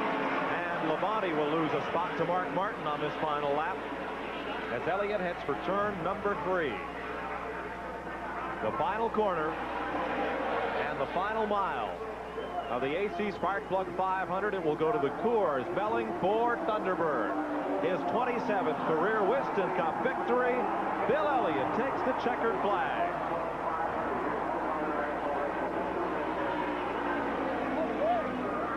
Very impressive run, Mike. Kenny Schrader comes across the stripe for second. Looking now for third, Davey Allison by some 10 car lengths over Jeff Bodine. Will finish in the third position. Bodine will be the 4th place car. A winner here last month. His second top 5 finish of the season at Pocono Raceway. And there's the victory lap for Bodine. 6th to Darrell Waltrip today. Finishing 7th, Morgan Shepherd. 8th unofficially, Mark Martin. 9th will be Alan Kulwicki. And Terry Labonte holds off Harry Gant for 10th.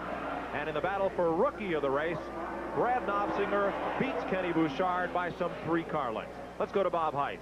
2 straight wins. That's a great way to start the second half of this season. Yeah, it's about the best way I know of. Were there any problems at all out there today? No, really, we had a couple of little problems, but it was only, it was only minor. We had a couple of tire problems, but it was nothing.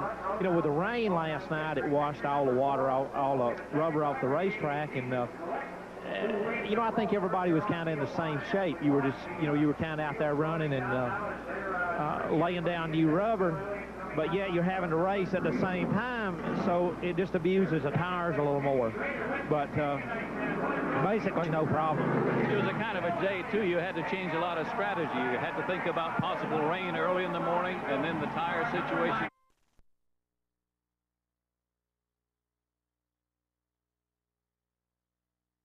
Work. So the NASCAR and Speedway officials congratulating Bill Elliott. Come on, guys, let him out of there. Here's our winner, and you've watched Bill Elliott go flag-to-flag coverage of the AC SparkPlug 500. Car owner Harry Melling, crew chief Ernie Elliott, and engine builder Dan Elliott, the chassis man. And Elliott comes to the podium. Pat Patterson is with the winner. Well, congratulations, my friend. He's going to take a seat, and I think I will too. Bill, what a great, great race. Car never missed a lick all day. They never missed all day long. I got back in the pack, and the car didn't run that good up off the corner, but it just drove so good through the corner. Darrell and the 25 and the 5 car and all them guys, they killed me so bad right up off the corner, I'd have to wait till for them to make a mistake before I could ever get by them. But once I got ahead of them, my car was working good enough and would stay so consistent that it just run all the way. You did not like the sticker tires. The scuffed tires had to be your choice for the day. The stickers would have made that big a difference? Well, we blistered one lap rear earlier in the race, and I told Ernie, I said, let's just stick with the scuff stuff, because after seemed like about 15 laps, their cars really give up, and my car just stayed about the same. You know, I saw Richard, and he could come at me for just a few laps, and then it looked like he couldn't do nothing from that point on, but I don't know what happened to him. Ernie commented a few minutes ago that the rain last night really did help as far as, you know, cleaning the racetrack off and cleaning the dirt off of it. Was that a major factor in your success this afternoon? Well, I don't know if that really was, but it really changed the racetrack for a lot of people. And it made a lot of difference as far as what was going on, you know, later on in the day. It seemed like the track did change, but the light set of tires we got on the car was probably the best set I had all day as far as getting back to the way I was at the first of the race, because I missed some of it a little later. 3 races in a row. You got it going good this second half of the season. Well, if I can just keep it rolling and keep everything going, I think, you know, the Coors Motorcraft Thunderbird will be there at the end. All right, last question now. Everybody wants to know, what is this beard we see on this face? Well, I burned my face a little bit last week when I wrecked up at Seattle, Washington, and I'm just afraid to shave it until it gets completely better because the skin's so tender. Well, congratulations on a great win here at Pocono. Looks like I'll have to go shave now. There you go. What have I got over? Well, he may look a little scruffy, but being in victory lane, what a show today. Good race for Bill Elliott. Dominant in the second half here today. And we'll take a look at the top 10. Bill Elliott, the winner. Ken Schrader in the Chevrolet, second, some 7 seconds back. Davey Allison, a spirited drive. That car just wasn't right the start of the day, but he came home and brought it home, got it to the front, and finished third. Jeff Bodine winding up fourth in his Chevrolet, the winner last month. And Darrell Waltrip having a good, strong race for Jeff Hammond and crew, finishing in the 5th position. 6th today, Morgan Shepherd, the pole sitter. Mark Martin, after that tire stop, is unofficially shown up here in the 7th position. 8th to Alan Kulwicki, who started 3rd. Terry Labonte faded to 9th at the finish and just narrowly beat Harry Gant for that 10th spot. Dale Earnhardt was 11th. Ricky Rudd and Rick Wilson also finished on the lead lap today, and Sterling Marlin was a lap down, 14th position. We'll go to Bob Heiss with the runner-up in today's 500. Bob?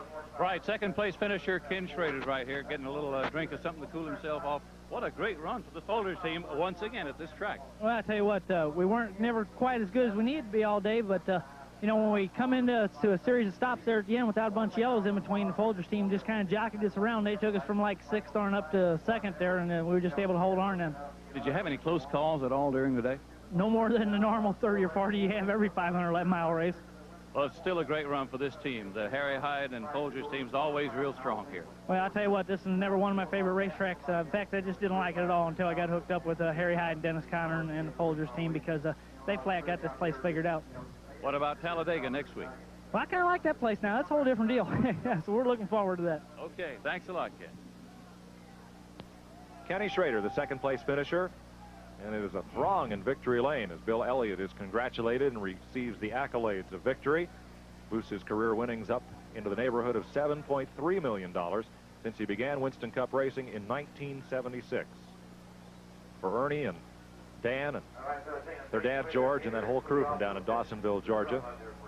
They do things a little bit in secrecy, I would guess, since most of these teams are based in the Carolinas. They're one of a very few teams down in Georgia, and what they learn they kind of keep for themselves, and boy, they have really done well. So Elliott, the race winner. Ron Bouchard, final comment. Well, I think it was a good race, Mike, and I think we see Bill Elliott just what he's made of. Their team works good together. Bill does the rest, and today they were just flawless all day long. Very exciting race, competitive all the way down through the field. Elliott, the winner. Schrader, 2nd. Davey Allison, 3rd. Let's go to Pat Scanlon. And you know, the fans saw a flawless race as well here as Elliott crossed the line. The fans along the grandstands here exploding into applause. All in all, a great day here at Pocono Raceway. And we want to thank the viewers along our Viewers Choice Network for their phone calls. We hope we answered some of your questions and that you enjoyed our flag-to-flag coverage. Mike?